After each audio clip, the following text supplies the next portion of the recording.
KYNE. I bid you all good morning, good afternoon, good evening, wherever you are in the world's time zones. Howdy. I'm Art Bell. As many of you know, my favorite topic in all the world is time travel. Now, this particular program is going to be above fascinating. That's like above top secret or something, because Dr. David Anderson, who was one of my esteemed time travelers, actually a researcher. Well, over the years, I've had a number of time travelers and researchers, and Dr. David Anderson did do some time travel in a sense.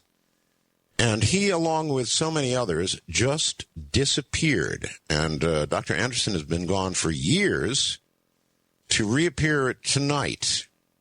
And I have no idea what the story is, but we're certainly going to find out. All the ABs are just fine. There should be shortly a new picture up there for you to take a look at of Miss Asia Bell. Other than that, all the information as it was is as it was the other day. Let's look quickly at the news. The U.S. military now is going back to Haiti in the sense of returning the flights of the critically injured to the United States. Florida certainly overtaxed the hospitals and care facilities in Florida have been woefully overtaxed. And Florida is begging for other states, and shouldn't have to beg for other states, to pick up some of the load in fiscally very difficult times. Florida is doing a great job. Congrats to Florida. The same was true of these Baptists who tried to bring back 33 children from Haiti. And, of course, they weren't supposed to do that, got in trouble. Something about illegal trafficking of children. But they were trying to do the right thing, the Christian thing, and trying to get them out of Haiti. Obama is handing in his $3.8 trillion budget. $3.8 trillion. Trillion dollars. My God, that's a lot of money. Do we have that much money? The two Koreas are going to, after trading shots across the border, artillery and that kind of thing, the two Koreas are now going to discuss economic cooperation. North Korea certainly could use a little bit of that. They are poor beyond description. North Korea is a disaster. And if they could use anything, they could certainly use some economic cooperation. So they should stop with the artillery and start with the talking. And I guess they're going to. All right, coming up shortly, David Lewis Anderson is a physicist whose interests are in space-time physics, special relativity, and global community service.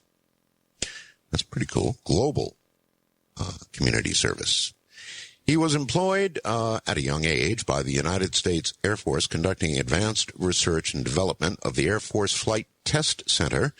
That would be at Edwards Air Force Base. He later founded the organization called TTRC, an Advanced Time Technology Research Laboratory.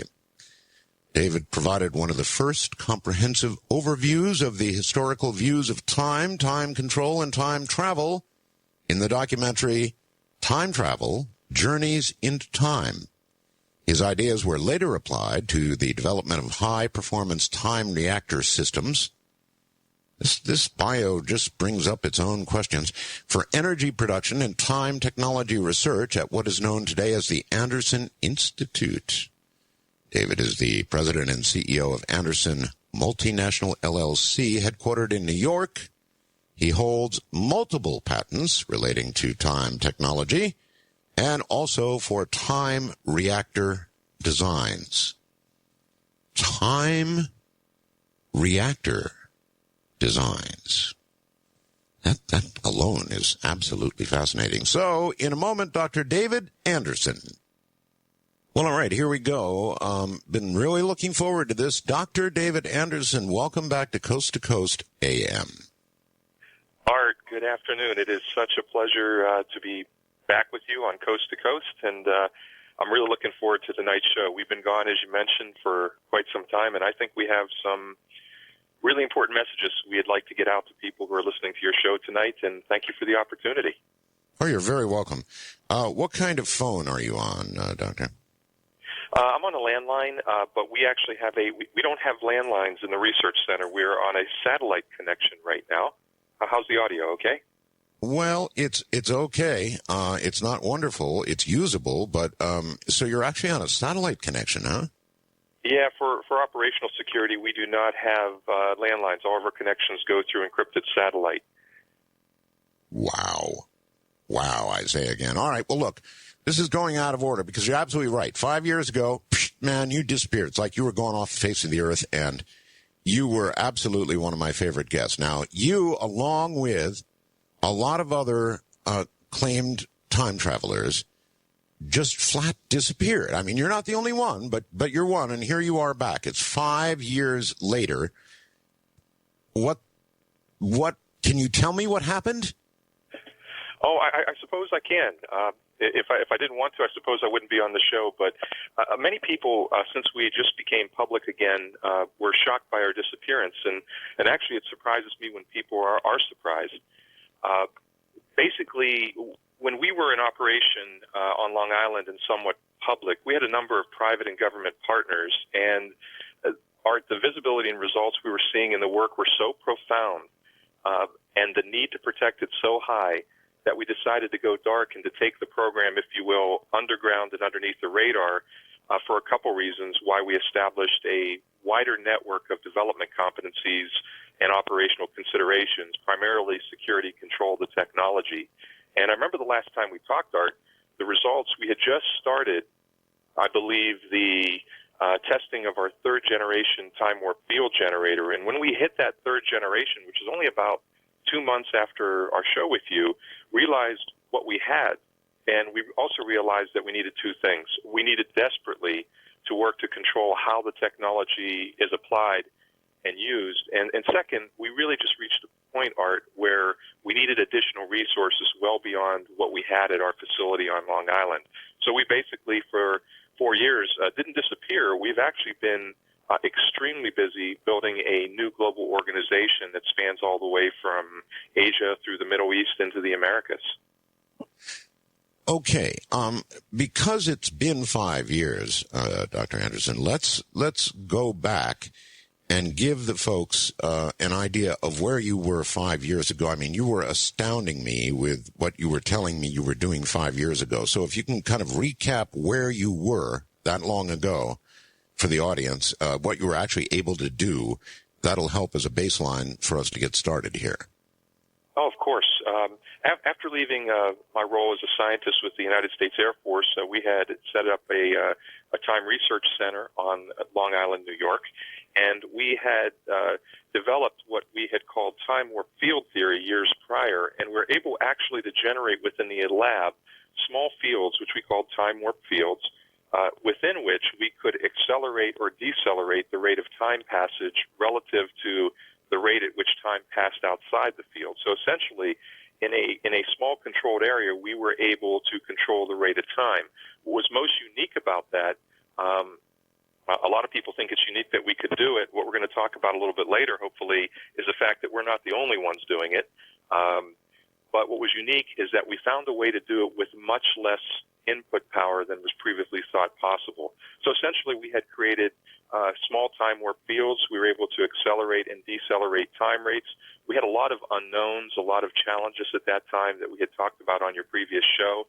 And in the recent years, we've really grown to understand what we've been seeing in the laboratory around time warp field generators. All right, but again, that of course was 5 years ago. Now, how were you able to prove to yourself that you were actually moving in time? In other words, were you able to put a clock or a watch or something inside this field and then see a difference, or how was it done?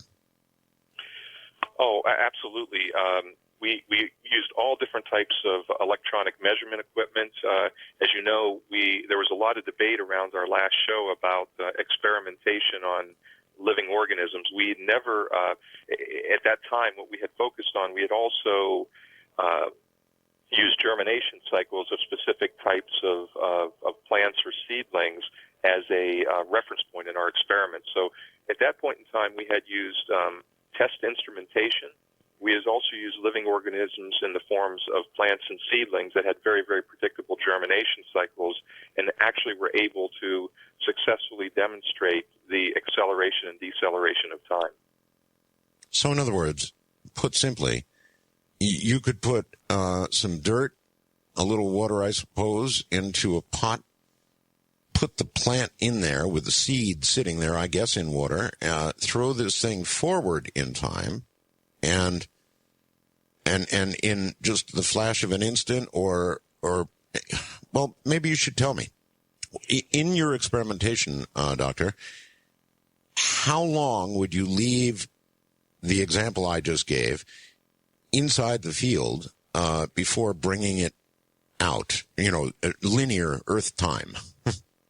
Well, in time rates outside of the field, we'd actually we would actually do testing that ranged anywhere from minutes to days. And at that point in time, I believe that was right around in 2002, the first half of 2002, we were able actually to accelerate time at a rate of 300% faster within the field than the rate of time that passed outside of the field, or normal or human time, or Earth time, as you say. Decelerating time was also something, if you might recall, we were wrestling with at the time, but we actually also had good results in that area as well. I think the most amazing result we've seen, and it was interesting because I was having some discussions with some peers and actually a fellow scientist from India who had actually visited our lab, and we talked about one of the most greatest tests we do, Art, and for your listeners out there, is actually the experience of seeing a time warp field in operation. My friend asked me what was the most, just out of the blue, he said, what is the most amusing thing or humorous thing that we had seen from our testing? And the most humorous thing is actually what he came back and told me today was the actual experience. When somebody first sees a time warp field in operation with their own eyes, first it's doubting, and then there's a lot of questions. It moves into a stage of amazement, and then what happens almost all the time, three things happen after that, after people see a time warp field generator in operation. Laughter. People laugh because they cannot believe that what they're seeing in front of their eyes truly can happen. Then there's kind of a feeling of a deep emotion, the fact that when people realize that what they perceive as reality isn't real, based upon their belief system and their own human mind, it moves to deep emotion. And then the thing that happened, which is why I got the call from India today, is the third thing that happens is that people who visit and see a time warp field generator in operation come back and say they can never experience life the same way, because when they see what actually can happen in the fabric of space and time, they realize how much greater, the reality is than what they can perceive.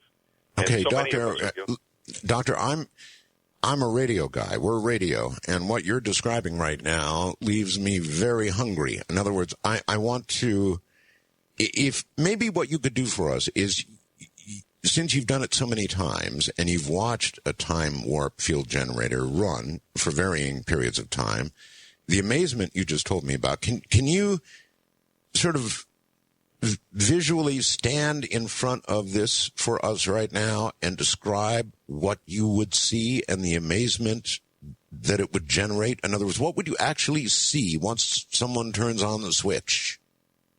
Well, in a time warp field generator today, the initiation of a time warp field is quite spectacular.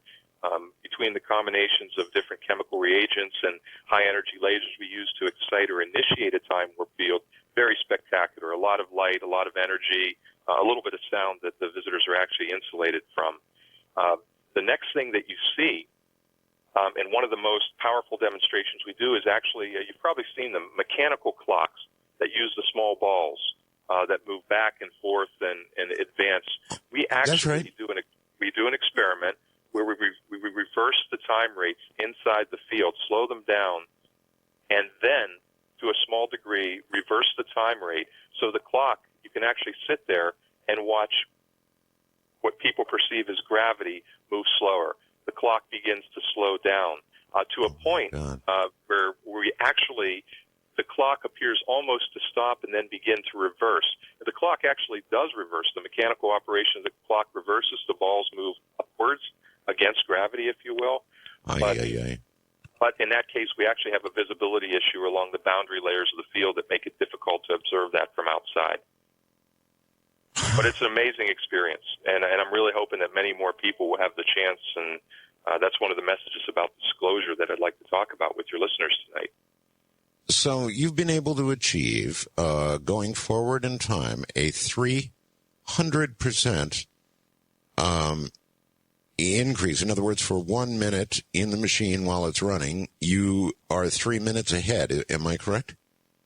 That is correct. And we are talking about 2002 results, and we've come quite further since then. Oh, my goodness.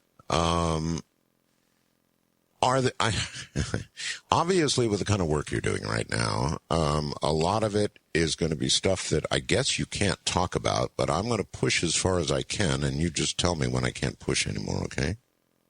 Please do. Please do. As a matter of fact, as I mentioned, there is such a great risk, Art, of how this technology can be used. A lot of people ask me, what if, how it will be used. The issue today is no longer what if and how. The technology is being used. It's being used in Japan, in India. There are efforts in China, with the country with the second largest R&D budget in the world, who's driving towards capabilities. It's really now a question of how do we manage the influence that governments have on this technology today, that become a real concern and a challenge for people on this planet. Oh, my God. Well, do you have, Doctor, any sense of where other countries, particularly China, I would imagine, you just mentioned they've got a very, very large R&D budget, money to burn, as it were, our money, actually. How far into this technology are they with respect to what you're doing? Do you have a sense at all? Absolutely, and maybe a couple things that might be interesting to your listeners as well. In China, we're very active with China. We actually, the Anderson Institute actually met with the members of the National People's Congress for Education, Science, and Culture, and also the Ministry of Science and Technology. They have their government, their agencies have a very strong desire to really make an entry into time control technology. They've even attempted to replicate and reverse engineer several capabilities being used by other governments. They're having limited success, but like I mentioned, they have the second largest R&D budget in the world, and they shouldn't be underestimated. We actually use something, and I know I'm throwing a lot of new things at your listeners here. We have a device called a TTD. It's a, how do I describe it? It's a temporal tremor detector, like a seismic detector you use for earthquakes. And obviously, when we work with governments do not disclose a lot of the activities that they do. Some do. You'd be surprised how willing some governments are to open their doors.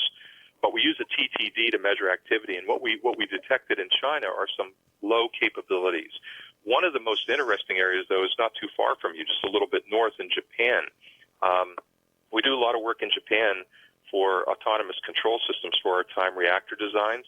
But what a lot of people don't know, which is now becoming public in Japan, that just north of Kyoto City, in the mountains along the shore of, I think it's called Biwa Lake, there is a research facility funded by the Japanese government with only one goal, and it's time control technology. And their activity level there is really high. Russia continues, they always have, all the way since the days of the Moscow Aviation Institute. Russia's been very active in this, even things like, if you might recall, Dr. Julian Wang at Princeton University many years back demonstrated the ability to send information faster than the speed of light. Russia's been doing that as well, and they're trying to build on that. Of course, okay, let me stop and ask you a question. You mentioned a TTD, I think it was temporal time detector. Is that correct? Temporal tremor detector. Tremor, I'm sorry. So are you telling me that much like an earthquake, you're able to monitor and even perhaps understand where these time experiments are occurring, because when the experiments are done, they cause some sort of disruption in the time stream, or in I don't even know what term to use. I think it's best to call it within the fabric of space-time. That sounds like an old term, but believe it or not, from what we're seeing in the lab today, coming back to the concept of calling, the construct of space-time, the fabric of space-time makes a lot of sense. But the short answer is yes. Okay. Hold it right there. Doctor, we're already at a break point. So every now and then we've got to take a break here on the program. That's what pays for it all. So stay right there. From Southeast Asia, Manila, in the Philippines, I'm Art Bell. All right. This is not just hot stuff. This is on fire. My guest is Dr. David Anderson, and we're talking about time travel, real time travel. 5 years ago, when I interviewed Dr. Anderson, he was doing time travel. God knows what he's done since then, and maybe the Japanese and the Chinese and a few others, because they're also doing it. Detectable by a TTD, a temporal time, or make that temporal tremor detector that detects movement or change in the fabric of space-time, as other countries also do this. He's on a secure satellite line, so he sounds a little different, not as good as he might on a regular landline, because they don't have all they have is secure lines where he is located. And by the way, I don't know where that is. I don't know where he's located, and he may not want to tell us. He used to be on Long Island, but right now he's on Coast to Coast AM. So if you'll stay right where you are, David Anderson will be right back. All right, I want to remind the audience there are two ways to get hold of me. One is during the program, and that's Fast Blast. Go to coasttocoastam.com, and you can type, a sentence or a question to me, and I'll get it instantly, speed of light, here in Manila. And if I consider it really worthy, I will ask Dr. Anderson that question. So that's a way of sort of getting a question through to the program. Second way, of course, is to email me. I love getting emails. I'll try to answer your emails. I'm doing the very best I can. If I don't answer yours, please don't feel put upon. I just didn't answer it for some reason. Sorry. But if you'd like to email me and take a shot, I'm Art Bell at mindspring.com. That's ARTBELL. ARTBELL at Mindspring, MINDSPRING.com. Now, once again, on a secure satellite line from New Mexico. You're in New Mexico. Yes, I am. We're up in the northwest corner of New Mexico. We're at a secure facility here, and I don't like to give more information other than that. People can find contact information on our websites if they would like to contact us. Okay, so people can get to you by email, that sort of thing. Absolutely, yes. All right. As of 5 years ago, you had you'd worked with plant life. You'd actually sent plant life, I assume, into the future. What about the past? What about the past? Absolutely, yes. Art, could I ask you a favor? You'd asked me a question just before break, and I didn't say probably one of the most exciting things. You had asked me about where research is happening. Could I make one addition to that before we transition? Absolutely. Well, for me, when I look at all the activity happening in the world today in time research, and this is why I'm so excited to be here, is not talk about necessarily what we're doing, what other people are doing. What's happening in India is absolutely remarkable. Their Ministry of Science and Technology in New Delhi and their what they call their DRDO, it's their Defense Research and Development Organization, they've set up a massive facility and project. It is larger in scale by a factor of 10 than anything else in the world on time research. And they're doing this. There's a district in the state of, it's called Maharashtra in India, in the Pune district, in an area called the Digi Hills. They have a massive facility, and what they've done is they've brought some of the brightest Indian defense research scientists and engineers into that area. And all the whispers among my peers around the world and physicists around the world is what's happening there. And we have a lot of activity in India because we have some facilities there. We also do most of our software development there for our support systems. But what's happening there, and I'd encourage your listeners, watch what's going to be happening there. It is absolutely phenomenal what they're doing, and they're going way beyond. The activity level we see in India is higher than anywhere else in the world today. And any idea? I mean, after all, we have America, we have the large European nations, we have China here in Asia. Why India? Why India? It's a wonderful question, Art, and I wish I had a very profound and exciting answer for you. I think why India. It's only speculation on my part. If you look at their spiritual beliefs and the way they look at time in the universe, is very unique in the world. One of my favorite sayings when we're talking to college students around the world is to remind them, we don't see the world as it is. We see the world as we are. And that's very important. We don't see things the way they are. We see things the way we are. And what's beautiful about the Indian culture in their deep spiritual beliefs is they look at the world as a dynamic web of information and energy. They don't have these barriers in their, maybe as much in their human minds as citizens of other countries that, they have to categorize time, put it in a little bucket, put a nice bow around it, and say it's defined and feel they understand what it means. They don't look at it that way, and perhaps that's the reason. And also, I think one of the other reasons, Art, and it's something I admire, if you take a look at countries around the world, there's only really one country whose presidents historically are leaders in the scientific community, and India is one of them. Presidents in India are elected based upon their achievements in areas of science. And I think that's why you see the explosive growth in India, as well as their, what I would say clearly is their dominance in time control technology today. Of all the countries that you would expect to be, as you put it, dominant in time control technology, India. Wow. Can we come back to the TTD for a moment? I'm curious, with a nuclear detonation, I guess, kind of like a radio signal, you're able to pinpoint where a nuclear detonation takes place, not only by satellite, but by the tremors, the magnitude tremors that are generated in the Earth, and then a triangulation is made, I suppose, much like, well, you would for a radio signal, and they can determine roughly where the nuclear detonation occurred. Is it roughly the same with time travel or with time travel experiments when they go on? Maybe not so much with time travel. You notice I've been using the word time control. Yes, matter of fact, I'd even say it's easier. With nuclear reactors, not only can you see a nuclear detonation and pinpoint it, our satellite systems today can even detect nuclear reactors that are starting up or shutting down, and different types of events on a very, very low energy level. With a temporal tremor detector, it's a lot easier. Our ability to locate is not so strong, but to pinpoint locate, but our ability to tell the level of activity and whether they're working with information or matter in their experiments or their technology, and the level that they're doing it is something that we can detect today. Okay. This name that you've assigned to a temporal tremor detector. Now, tremor is the key word for me there.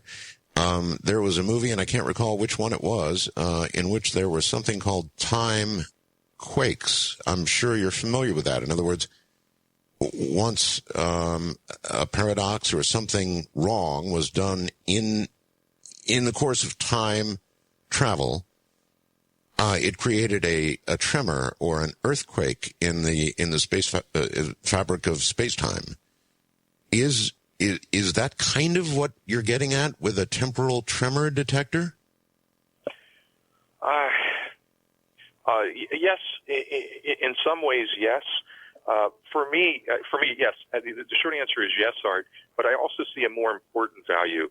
One of the things that concerns myself and many of my peers is how this technology is going to be applied.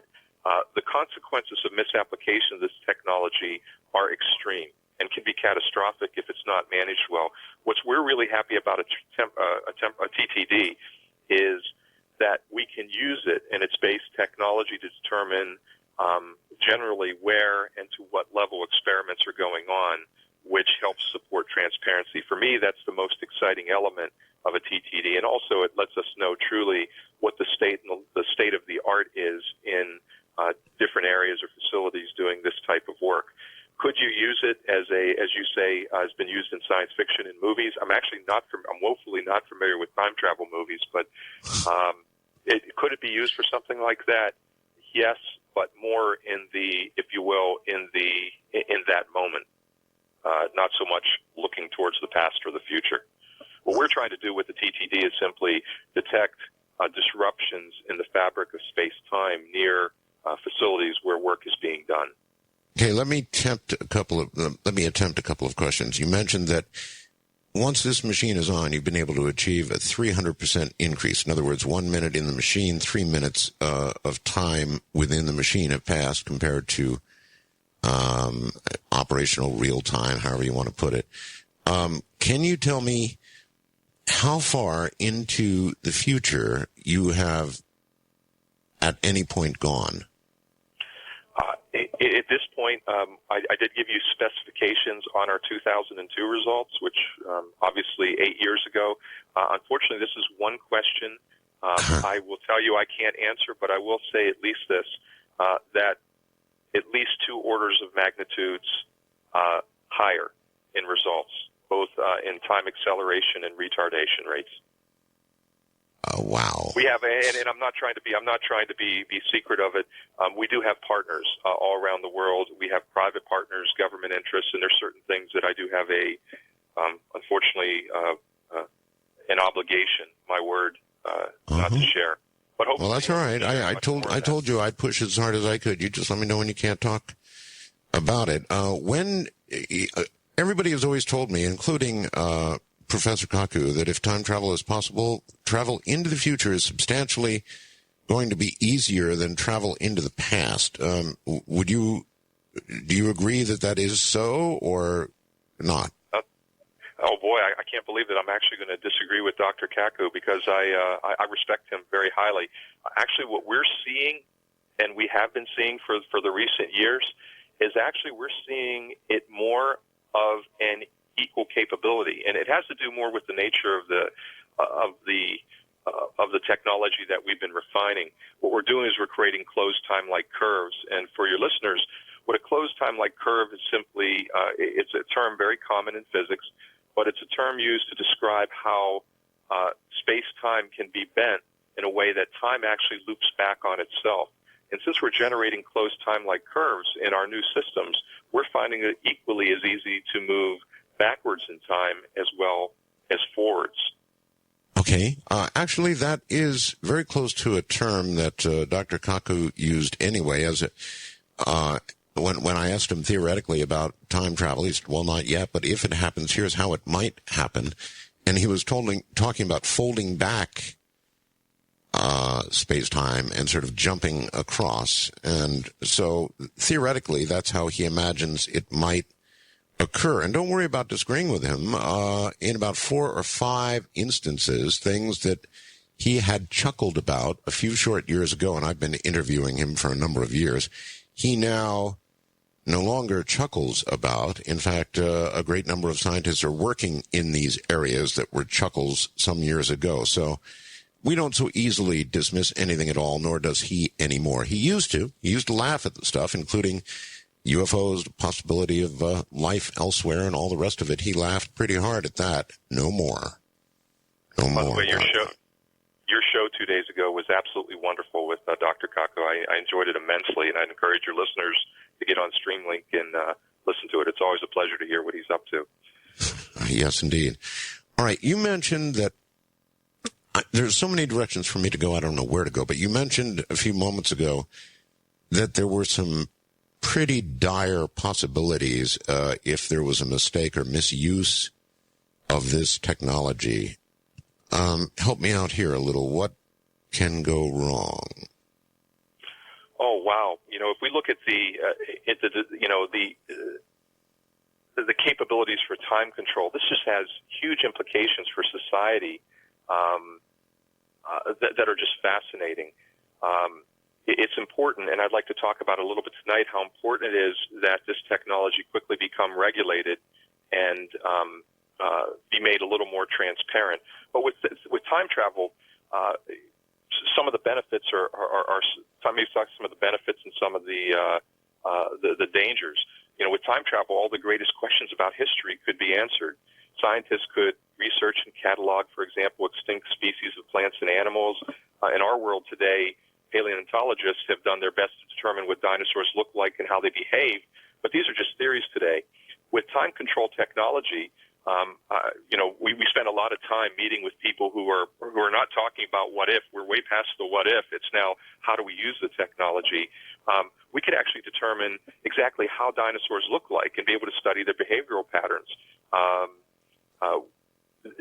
Other things that could be done, and I always talking to producers sometimes contact us and ask us for advice about their movies, but with time control technology, one of the benefits is any event in history that is disputed could be viewed, studied, and documented.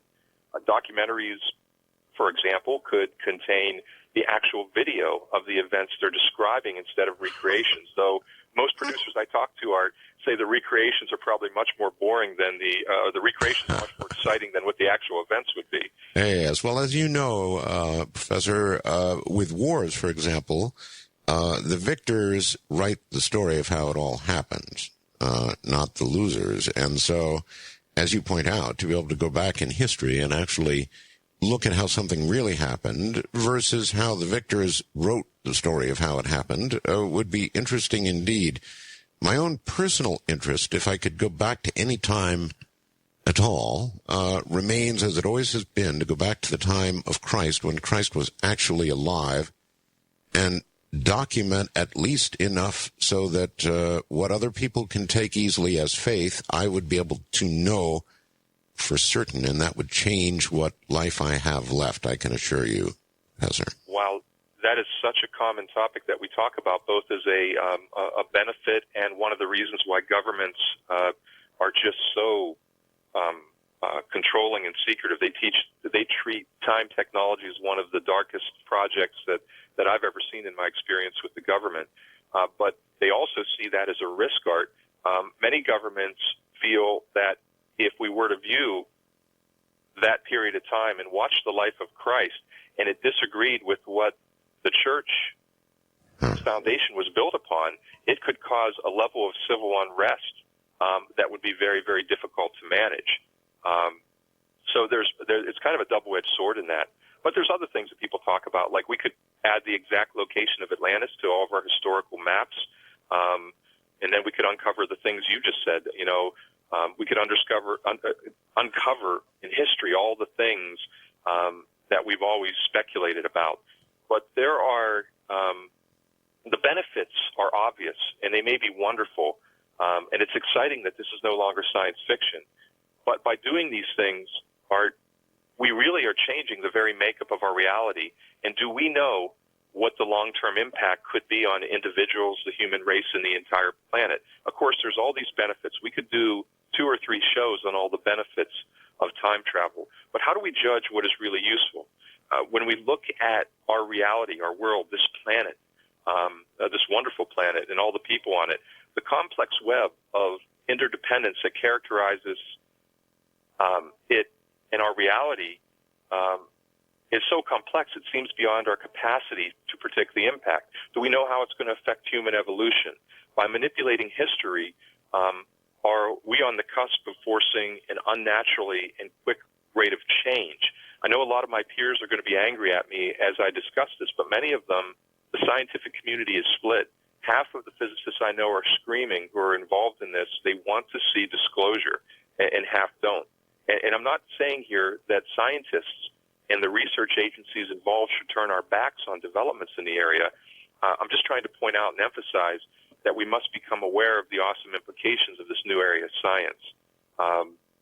So there's tremendous risk in catastrophes that could be created through unintelligent application of the technology. Right. Well, I did ask you about the downside of the possibilities for catastrophic developments as a result of it, and you sort of instead launched into the benefits, and I understand why you would do that, but apparently there is the possibility of a gigantic downside. Now, other than really screwing up people's faith as a result of some revelation about Christ or Buddha or any early figure in religious history, there are apparently other downside possibilities. I mean, we haven't even gotten to the paradox question yet, but there apparently is a lot of downside to it. So when we get back from the break, which is coming, I hope that you can articulate. Maybe we should begin with paradoxes. I don't know. Is a paradox a real problem? Actually, I have some really key thoughts on that. But you know what? I'd like to answer your question if you don't mind. You asked a very good question, and I didn't give you a specific answer. When we come back, I'd love to talk about some of the risks. Some of the risks, downside. Okay, fine. Stay right where you are. Dr. David Anderson. So after 5 long years of some of the most amazing interviews I ever did on time travel, here is once again Dr. David Anderson. He's been doing 5 years of work since we last spoke to him. It's time travel. It's not hot. It's on fire. You are. Wow. It's a big wow tonight. Dr. David Anderson is my guest, and I guess I'm corrected by a listener. Lynn in St. Louis, Missouri said, Art, please ask your guest this. Are you able to interact with the past? No, that's not the one I want to read. This one. Shirley in Royal Oak, Michigan. Art, you keep saying 5 years since you last talked to Dr. Anderson. Actually, it's been 8 years. Last interview you did was March 12, 2002. So I guess on the subject of time, I'm a little screwed up myself. I don't know. Was it that long ago? Was it really that long ago? In a moment, Dr. Anderson and time travel continue. Well, all right. Welcome back. Once again, my guest is Dr. David Anderson. Bear in mind, he is on a secure satellite line. Not that there's anything particularly secure about, obviously, what we're doing right now. It's being broadcast worldwide. But the facility in which he's located, somewhere in New Mexico, not saying just where, is, it actually doesn't have any landline phones, but just the secure lines. Understandably so. So, Dr. Anderson, welcome back. Thank you, Art. You were going to articulate some of the possible downsides, hazards of movement in time or time-controlled technology. What are you worried about, Doctor? Well, the first is in what we many people have not had the benefit of the experiences we've had to understand and to see and observe what the true nature of time, its relationship with space, and how manipulating it can have different types of effects. And a lot of the issues really begin to fall not on the scientific side, but on the moral and ethical side. By experimenting in time and exercising time-controlled technologies, we actually run the risk of affecting changes in our actual reality. And I think, and that means not just affecting a historical timeline, but affecting the existence of a person, of an organization, of a country. These changes are being executed, maybe on a smaller scale right now, but they're being executed without the consideration and the moral and ethical thought about what is the impact, the ripple effect that exercising time could have on individuals, on countries, on governments, even on the human race, even on the fabric. I won't go so far as to say the fabric reality because that sounds too dramatic. But we've seen before historically that even with the greatest intentions, the human race has the ability to take new technology and apply it in dangerous ways. A couple ways, and one of the great challenges is with this technology, it would be fine if the technology was out in the open, but the agencies involved in this, whether they be government, private groups, special interest groups, they really don't want it to become public. But what you have now is a race for weapons development. There are a lot of governments who look at this and they talk about the benefits, and a lot of agencies talk about it, but they talk about the need to develop time-controlled technology into secret super weapons. There's a desire, and that's natural. Art, and any listener who would be surprised by that, I would say I would be shocked, because I've had the benefit of reading a lot of books. I've been to military warfare college, but the fundamental premise of of winning at warfare, and that's the goal of countries, is to survive first and then to prosper. That's the fundamental goal of any country on this planet, is to survive and prosper. And successful strategies show that you have to keep technology secret as an advantage. And so we see governments racing for weapons development. And essentially, they do it under the cloak of national security, but there's a short-sightedness to it. And what I worry about, and maybe this will come off as dramatic, and I hope it does because I want to shock your listeners into reading more, whether it's with us or anyone else, is what we may be preparing for. I'm sorry, I'll take the maybe out. What these governments are preparing for, in my mind, from the inside out, looking at it, can only be described as preparing for the first great time war that this planet could see. And the effects that could have on a small scale, implementing a ripple effect that has small ripple effect that has dire consequences, or even risks destroying different aspects of historical timelines on this planet, are very severe. And this is why, again, I'm on a soapbox a little bit, my apologies, is that I would encourage your listeners, please read, please talk to people, please demand disclosure. It's the only way it's going to happen, and we're going to be able to manage prudently this technology. The first great time war. I can imagine all kinds of ways that could occur. For example, let's take the case of Iran, which seems to be a thorn in our side at this moment in history.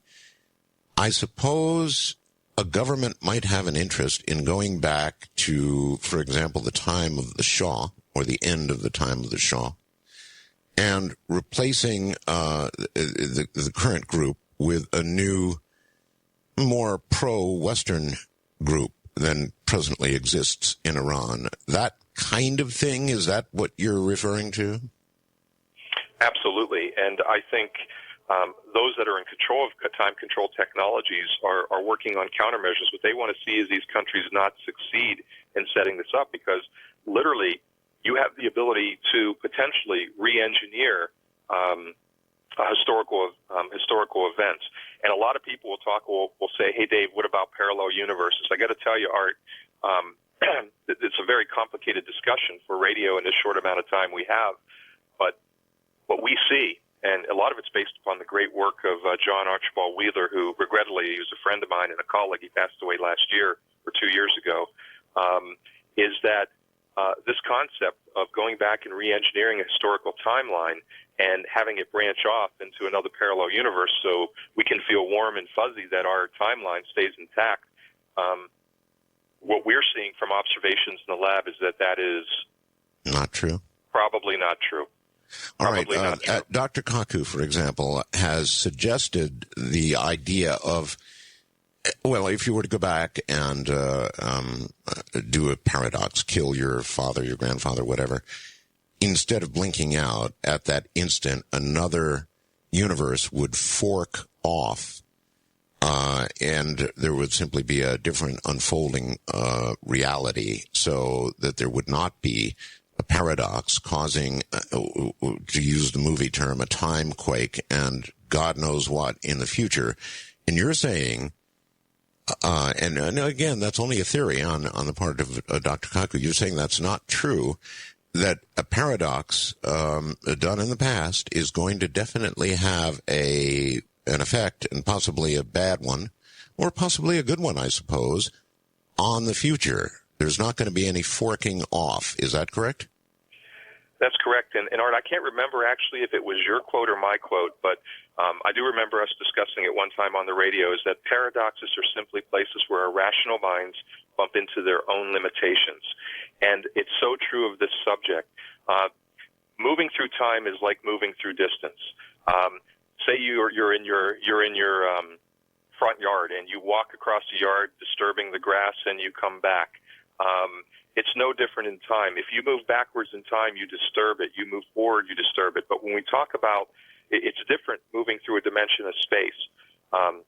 When you move through time, you disturb it, and you can move back. But the perturbations that you've made in that timeline and the effect you've had on reality are there.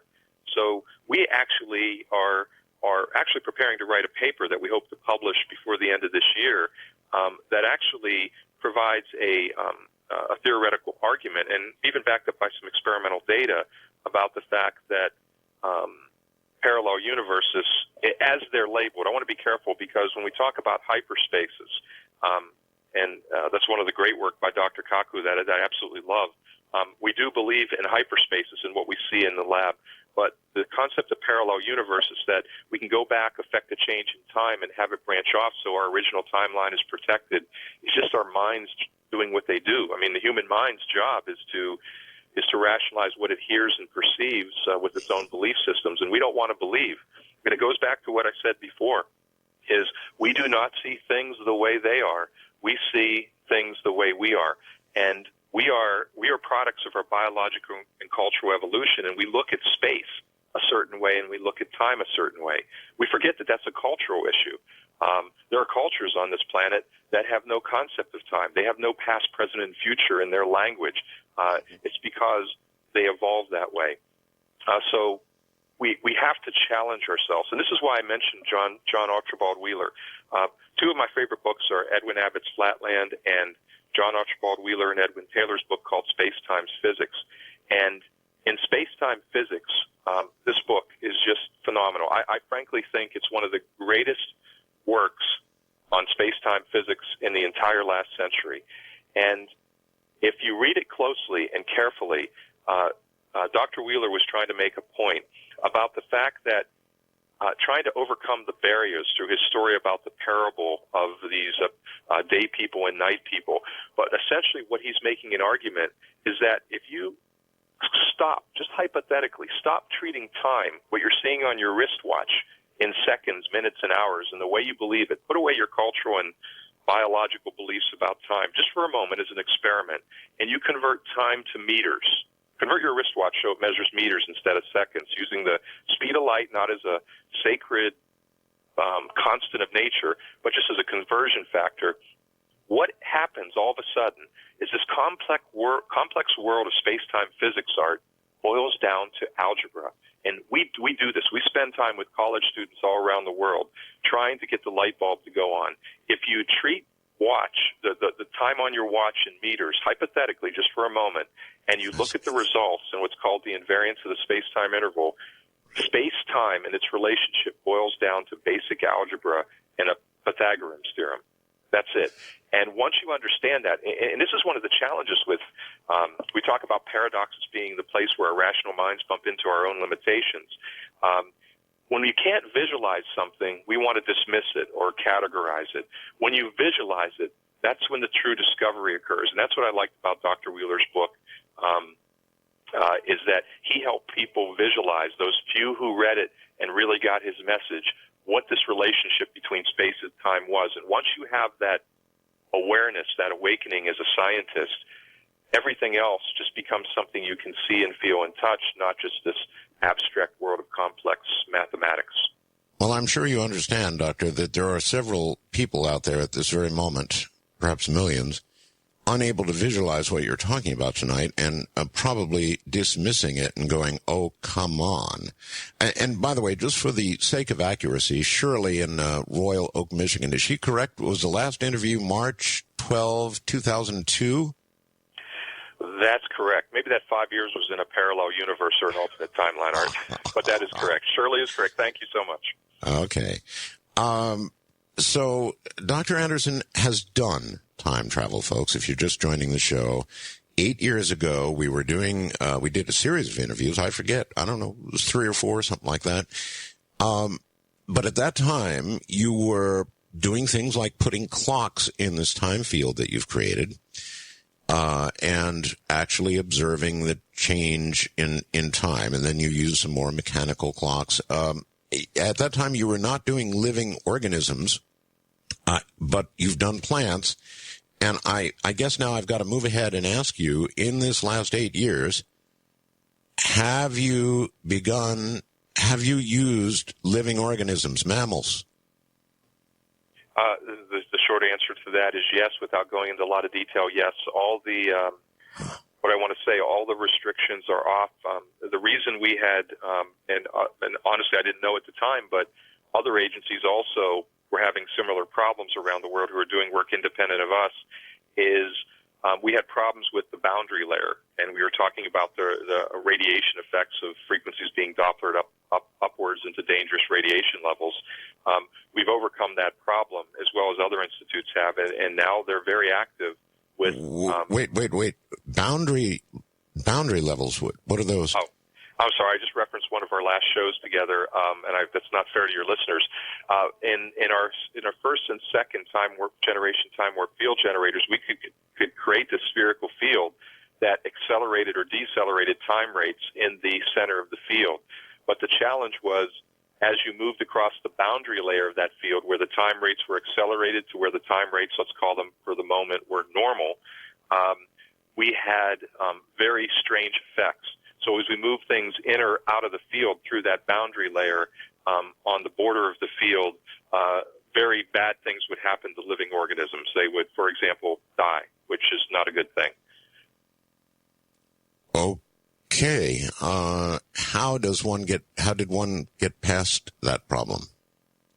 It was an issue. It was more of an issue of learning, understanding the nature of the time warp field. As I mentioned, when we hit our third generation, we actually found some points of stability to control the boundary layer, and that was one of the reasons why we developed a 5-year plan. We hoped it would have been 3 years, but it turned out to be a 5-year plan to refine the technology to eliminate that. And frankly, today we feel very confidently that we finally completely overcome that and have moved on to other areas of application and research. All right. Professor, you mentioned time warp field. Okay. Is there any way that you can give us a basic understanding of how this field is created, what it is, what it consists of? If you go back to some of the early science fiction, the Philadelphia experiment, for example, it was electromagnetism, it was rotating RF fields, that sort of thing. Can you give us an idea, a rough idea, even just a rough idea of the technology involved in creating the field? Absolutely, yes. When we last spoke, we were using in the field chamber itself, where we generated these time warp fields, we're using a chemical reagent, rotating electromagnetic fields, and high energy lasers to excite the field. And Art, at the time, we actually thought, okay, it's that, and we need to understand a little bit more about it. But what we've actually learned, and it's been the foundation for some recent patents on the time reactor technology we have, is that what we've actually done is created a path, and here where I'll use the word, through hyperspace. And maybe just a slight little distraction. We were always puzzled, how could we create these fields of containable, closed timelike curves at such a low energy level? And we even talked on our show about one of the things that we were trying to learn about last time was we seem to find sources of power in the field that are much higher than the input power that we're putting into it, which violates the laws of physics, which we do believe in quite highly. What it turns out to be is what is now the foundation of what we call our time reactors. And essentially, there's a word in physics. It's called inertial frame dragging. It's something that was theoretical, that we had proposed, other people had. It's now been proven, and it's also predicted by Einstein's special theory of relativity, that when you have a mass, like a planet, rotating in space-time, it actually twists space-time around it. Right. And if I could say it twists time, and let's make it very simple. Let's call it twists space-time like a string. We've all seen it in science fiction movies or in documentaries. When you see the Earth kind of sunk into a fabric and you see those curved lines going into the Earth, every now and then you see them twisted around the Earth. That rotating the Earth generates inertial frame dragging. And what we found out our time warp field generators were doing were essentially tapping into the potential energy. Think about that twist in space-time like a spring, no different than winding a spring in a clock. What you've done is you have a great amount of stored potential energy in that spring. So we weren't creating the energy. All we were doing was coupling the potential energy across two areas or 2 points that were separated by curved space-time. So as that spring or that inertial frame dragging effect that we were taking the potential energy from. And that's what we learned. We actually discovered that, I think it was right about back in 2005. And since then, it's just been absolutely remarkable what we've been able to learn about what we've been observing and to build upon it. All right. What Dr. Kaku and other theoretical physicists have said is that they believe that time travel one day, their words, may be possible. It would take, they say, an enormous amount of energy that we wouldn't even have available on this planet at the moment. What you're telling us is that in the process of the technology that you've discovered for time travel, you have tapped into an existent energy that's out there right now that apparently physicists, for the most part, are not aware of. So you have the energy, but it's not something you're personally generating. It's something you're able to tap into. Is that a crude way to put it? That's correct. And I'd like to come back and make one clarification. You said that physicists aren't aware of. I'd like to come back and make a comment on that if I could. But the answer is yes, absolutely. All right, Doctor, hold it right there. The clock in the linear time world won't let us do anything else. From Manila in the Philippines, I'm Art Bell. All the way from Manila in the Philippines, this is indeed Coast to Coast AM. And I am Art Bell for, I think, probably George. I'm not really sure. It's kind of a rotating deal on Sunday evenings. My guest is incredible. He's Professor David Anderson. We're talking about time travel. He's 8 years ago when we did the interview, he had accomplished time travel. Now we've come quite a long distance from that point. Other countries are doing it, says Dr. Anderson. Not only that, but at that earlier time, it was just inorganic matter that was traveling, clocks, that sort of thing. Now, mammals have traveled in time. Now we're talking about things like time wars and, oh my God, what a program this is. I hope you're listening very carefully, and I'm trying. I'm not getting all of it, but I'm getting most of it. So, we'll continue and try to understand more of how this is being done with Dr. David Anderson in a moment.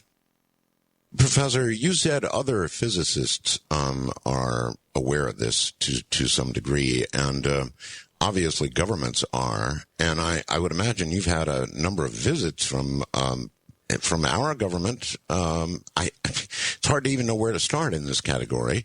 What sort of interaction have you had with our or any government? Well, as I mentioned, we've been quite active with governments in Japan and in India. We've have had meetings with the different government agencies in China. We actually have one coming up in Russia, which I'm hopeful we can break down some barriers and find ways to collaborate on some either the moral ethical issues or the technology side. And of course, we've had some dealings with governments here, which is also one of the challenges. Maybe spinning off of this, it's one of the reasons why I'm so happy to be on your show, because there's a message I'd like to get out to your listeners, is that when you look at this time control technology, the influence of government is profound. Any new breakthrough like this that has a tremendous military applications or commercial prospects, it really attracts tremendous interest and investment for both the private sector and enterprise as well as governments. And I can't say this with enough emphasis. I wish I could be sitting in front of every one of your listeners now. One cannot underestimate the financial aspirations and the power of large business, and more so the political and economical aspirations and the power of governments. The range of technological possibilities now are so enormous with this time technologies that the only limitations are, as you started to imply, are the limits of our imagination, or maybe even more so, the limits of our insufficient imagination. We've acquired so much knowledge and power with this time technology that it places us in a critical position. And I'd say it's a critical position unlike any that has occurred in history on this planet.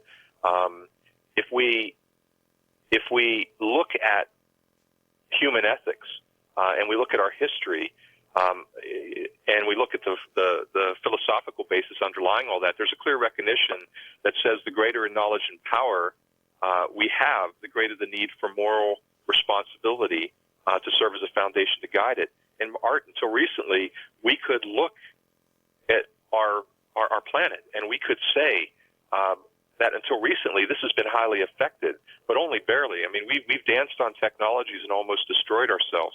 But for the first time, the human capacity, for the past, the human capacity for moral reasoning has kept pace with the developments in human knowledge and its capacities. We haven't destroyed ourselves yet.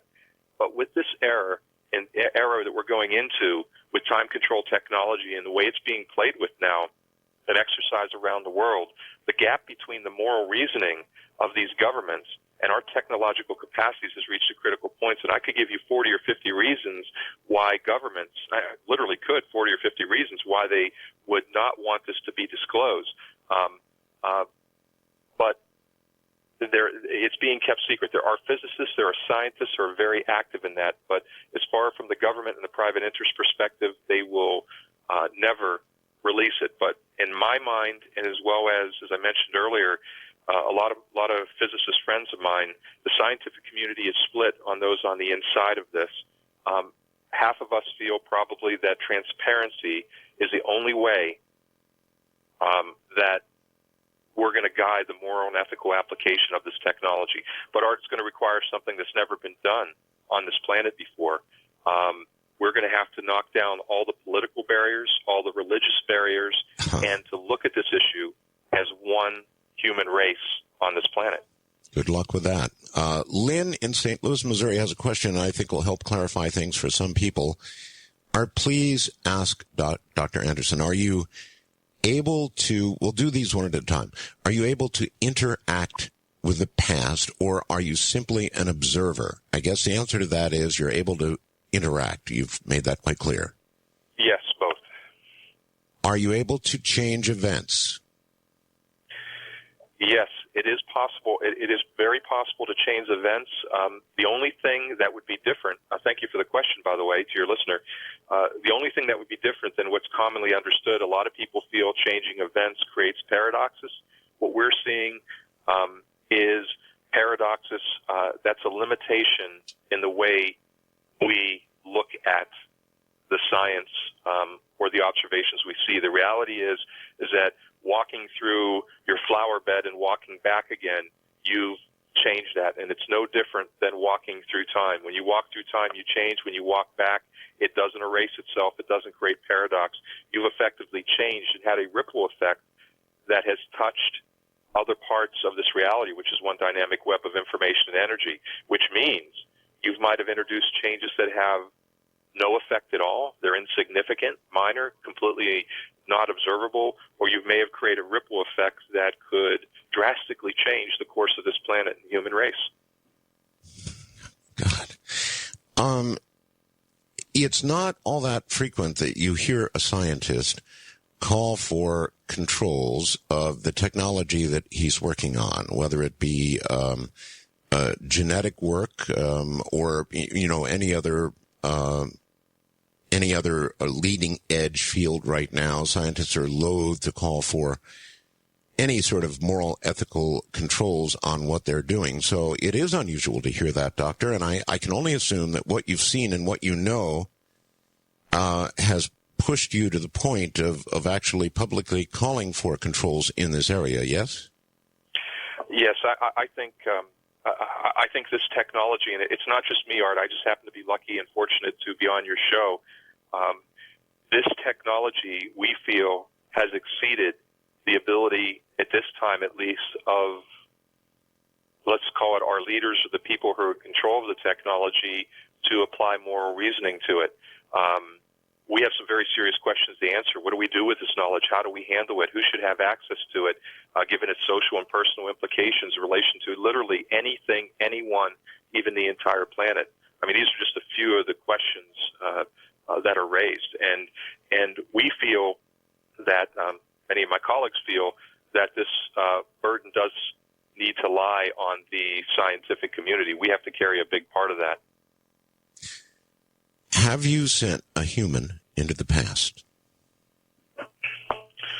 We have and I don't think we're the only one who's done it. And I know this will create a lot of stir because I don't want it to be the focus of this show. I really don't want it to be, because transparency and the need for support from your listeners is so important. The short answer is yes. We have exposed humans to accelerated and retarded rates of time. Absolutely yes. All right. So, in the spirit of time travel movies, is it the kind of deal where you sit in a chamber or a chair or something that where you're exposed to this field, and then the change begins when you turn all this on? It's inside a field. The most dramatic part of this is actually the excitement or the startup of a time warp field. It's pretty spectacular to see. With regards to the experience of being exposed to accelerated or decelerated time rates, the effect of the people observing the experiment is pretty bland and benign. But we have tremendous, amazing, what I want to say, experiences reported by the people who have been exposed to these fields. Some of them would claim to have very, very spiritual experiences. Some of them would report seeing spectacular phenomenon as they're in that transition period. All range of spectrum, but it's such a the human mind is so unusual when it's exposed to something so foreign. It's hard to interpret that. It's really not our area of expertise, even though we're trying to add that competency now, kind of the human factors of being exposed to time warp fields. All right, let me try this. If you're, and you claim you have already done this, human in both directions. If a human were, let's stick with the past for a moment. If a human were sent into the past, is that human restricted to staying within the time warp? In other words, once in the past, whether it be a minute or a year or 500 years, can you then walk out of the field and interact with that time that you're now in? And then, of course, there's the getting back question. So just one clarification. What I am talking about is time control, and I'm being very careful about the words time control versus time travel. Have we exposed humans to moving them forward and backwards in time? Yes, on a scale that's smaller, but we've done it. We're not talking about sending a human back 40, 50 years, but the technology is not so far away from doing that. What we are talking about is, yes, a person moving backwards in time, being able to step out of the field and to interact. And that's what, as you mentioned, Dr. Kako had mentioned about closed time-like curves. This is something we've known for a long time. The German mathematician Kurt Gödel in the late 1940s demonstrated on paper how the creation of closed time-like curves didn't violate the laws of our mathematics and physics. Frank Tipler in 1965 wrote a paper about how to create closed time-like curves that has now become known as a Tipler cylinder. Dr. Kaku also talked, I believe, about cosmic strings and time warp fields. These are things that create closed time-like curves. So time literally actually loops back on itself, even into its own past, and it happens at sub-light speed. So it's one way to travel backwards in time without traveling faster than the speed of light. And when you emerge from that field, as a person in the middle of the experiment, yes, you've moved backwards in time. All right. You actually hold patents for what you call a time reactor design. And one more time for me, because I'm trying to understand this. You talk about frame dragging as a source of energy. So the machinery, the actual machinery, I know I'm going to run into trouble here because you're not going to want to answer these questions, but you said electromagnetic fields are created. Are you using relatively small amounts of energy to access all of this, or does it take a considerable amount of energy? That's actually, relatively speaking, it's a very small amount of energy. It might be considered to be on a pretty moderate to large scale based upon typical usage of power. But let me give a little analogy. Say I ask one of your listeners, and being that I'm from or I spend quite a bit of time in upstate New York, let's say I challenge one of your listeners to go over on the Great Lakes and to I want him to build a hydroelectric plant. So one way to do that is simply to, so let's build a big structure with a big ramp that goes up, say, several, 100 meters up into the sky, ramps down. We'll get a bunch of pumps. We'll pump water up to the top of the ramp. We'll let the water flow down the ramp at the bottom. We'll spin the turbines and generate the electricity. That's one way to do it. It takes a tremendous amount of power to pump that water to the top. But the smart way to do it would be, wait a minute. Why don't we just use Niagara Falls? There's waterfalls there. Why not just use the potential energy that exists in nature? And that's what we're doing we didn't realize we were doing it initially with time warp fields, but that's exactly the way they work. We're using the potential energy that's stored like in a spring in twisted space-time around the Earth. All we're doing, like a battery, is reaching and I'm going to say through hyperspace to 2 points to couple the energy and to release the natural energy. So with a small amount of input power, we get tremendous power out, which creates one problem with clean power generation, which there's a lot of, I don't want to play into so many conspiracies, but there are a lot of special interest groups that have a lot of reasons why they'd like not to see clean energy. But what's also fascinating, Art, it takes a tremendous amount of power to curve space-time. And when we are able to tap into that twisted space-time and release the energy in that spring and to concentrate in an area, something else happens. Not only do we get a large surge of energy, but there's a gradual curve in space-time. This twist in space-time is measured in a very small amount around the Earth. It's measured in arc seconds, which is extremely small. But by bridging it, we actually condense that curved space-time and instead of across a much wider part of space into a concentrated point. And what we get is tremendous levels of closed timelike curves.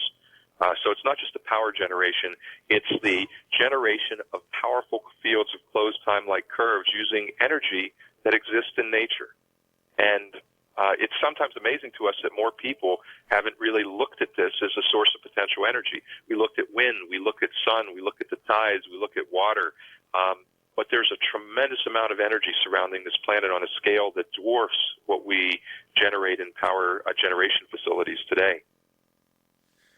Well, that was a critically important question. Without the power, as you've articulated, coming from some other source, it just wouldn't have been possible. So you've answered that question. Obviously, that opens the door. If there's energy out there that can be tapped into and more out than in, as you put it, then that's a potential free energy source. And that's a reason why a lot of people would come after you. Doctor, you began this work to some degree in the Air Force. Is that correct? That's correct. Actually, I was a scientist stationed working for Air Force Systems Commands at Edwards Air Force Base in the Mojave Desert. And I was very active in eventually what became the study and the developing of mathematical models for high-speed orbital and space vehicles. And that's how I accidentally come into this, actually. It was, we were working, I was creating a model using, it was an 11-dimensional Kalman filter, and saw some really amazing information coming out of the model that we created. And actually, it's kind of interesting. I so much wanted to continue the work in the Air Force, but we had a specific mission. We were looking at high-speed orbital vehicles and space vehicles. That was the mission. I'd come across something that I wanted to explore further, but at the time, or at least until it took quite a time, the Air Force didn't realize what we were trying, or what I was trying to communicate to them. I really wish I could have continued in the Air Force, but was unable to. So, in other words, at the time you left the Air Force, they really weren't aware of the additional discoveries that you had made. Yeah, I think at the time they thought I was a little bit crazy, but was actually interesting. And that's normal in this field, as you say. You know, people chuckle at things. Oh yeah. But It was interesting. 2 weeks prior, I'd already packed up all my belongings. I'd shipped them back home. I had my going away party. I was taken off of active duty. I was waiting for my flight. And 2 weeks before, the Air Force denied my separation. I'd completed my contract. They denied it. I actually had to go to Senator Rockefeller in West Virginia and request a congressional inquiry to get released, because by that time I was 2 weeks away. I'd already set the groundwork for setting up the research center and getting that started, and I wanted to move forward. So I actually had to go to a congressional inquiry. But I think Air Force Systems Command didn't realize what I was alluding to until just weeks, maybe about 2 or 3 weeks prior to my separation. So they attempted to stop it. They actually stopped or tried to stop your separation. Are they aware now of what you have done? Yes. I mean, different groups, different individuals, and different aspects of the military, yes. But yeah, I wouldn't say they attempted to stop. They did stop. When I petitioned Senator Rockefeller, it took, I think, almost 8 or 9 months to process my separation. So the Air Force held on to me for a while, but and I really appreciated my work. The Air Force gave me, United States Air Force gave me access to technology and projects and opportunities I couldn't have got anywhere else. So I'm very grateful. I don't want that to be a negative comment. All right. No, it isn't. All right, Dr. Anderson, hold tight right there. This is Dr. David Anderson. We're talking about time control technology. I'm Art Bell. Here I am indeed, and this is just a total mind blower of a show. That was a good piece of bumper music for this. We're talking about time control technology. We're talking about time travel, actually. And Dr. David Anderson was on the program 8 years ago. At that time, he'd done early time travel. Bear in mind, as he speaks with us this night, he's somewhere in New Mexico from a lab, and he's using a secure sat line. So that's what you're hearing. If the audio doesn't sound quite right, he's on a secure sat line. There are no wired phones at his location for understandable reasons, although there's obviously nothing at all secure about what we're doing tonight. Nor are we getting all of the information. That's simply not possible. What Dr. Anderson is working on is it is so far out there that I guess as a listener you're either gonna go, oh my God, or you're gonna just dismiss all of this. I don't know how you're gonna react to it, but judging from the fast blasts that I'm getting, you're actually reacting quite well with really lucid questions, and I'll try and get to some of those as we continue with Dr. Anderson in a moment. Once again, Dr. David Anderson, Dr. Bill in Bloomington, Indiana, asks the following. How is time travel affected by the fact that the Earth, solar system, the galaxy, they're all moving in space? In other words, an hour ago, the Earth was somewhere else. Does time travel equal space travel, or do you end up, floating in space? Well, it's a great question. It's been portrayed, thank you for the question, so many different ways in movies. When you're using, it's a good question. When you're using technologies that involve closed time-like curves, you're in a field where time is looping back on itself.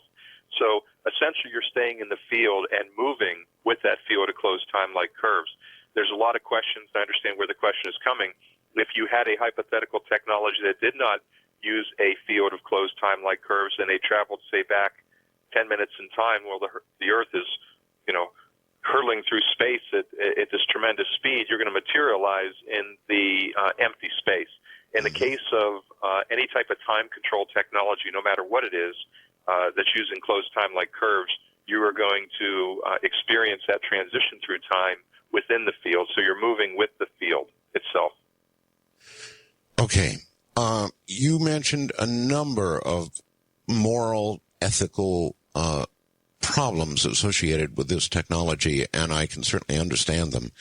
If you were the one testifying before some sort of Senate or congressional committee, what limits at this point, with your knowledge, what caveats would you impose on the use of this technology worldwide? Oh, it's a good question. We have to, first, I'd remind everybody that we have to understand that the growing options we have with time control technology and science could very well affect our concept of what it means to be human. We have to think about the impact of what we're talking about with this new technology. So it's conceivable, if the human race decides to use this newly found knowledge and technology skillfully, it could really help foster a greater sense of affinity and maybe even unity with each other and life as a whole, being that we're all part of the same dynamic web of information and energy. But I would say many people are becoming worried by the short and long-term consequences of its application.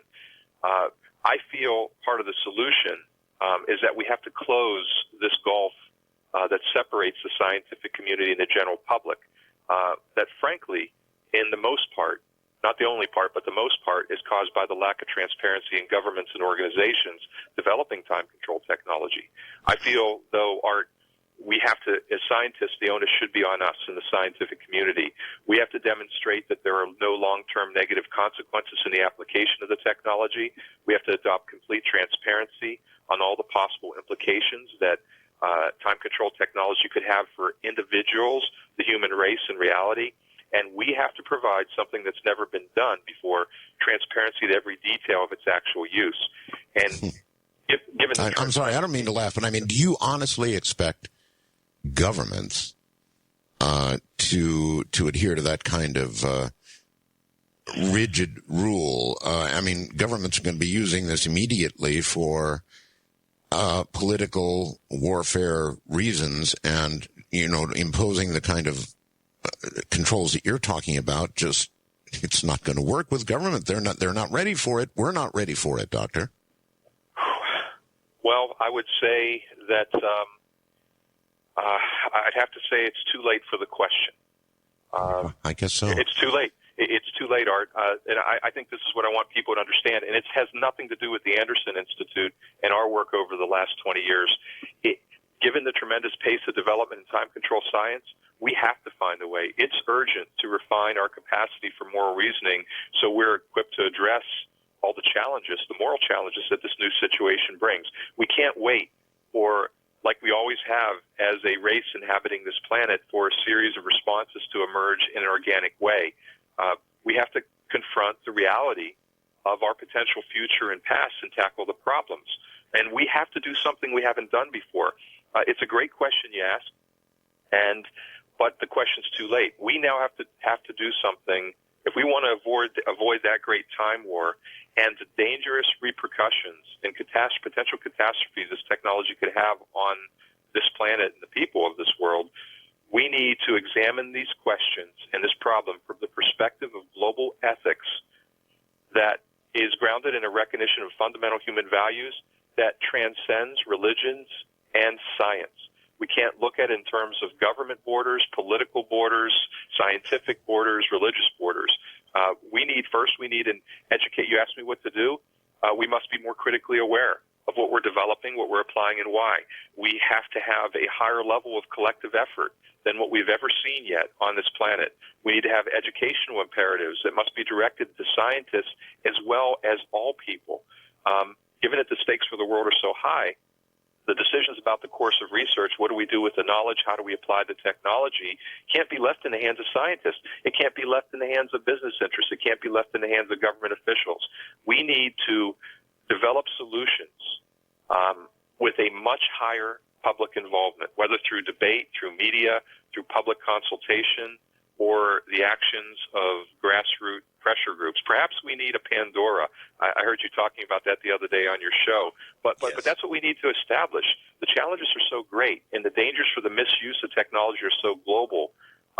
We need a collective moral compass transcending all these artificial lines we create as a single, not just a single human race inhabiting this planet. One thing we've learned from our science, Art, and from the work we've been doing, and what we've learned from everyone, no exceptions, every one of the other agencies we've touched with, regardless of how far they let us to see inside their work, is that what this shows is that we do live in a world, a dynamic web of information and energy where everything is connected to everything, everyone, all the time.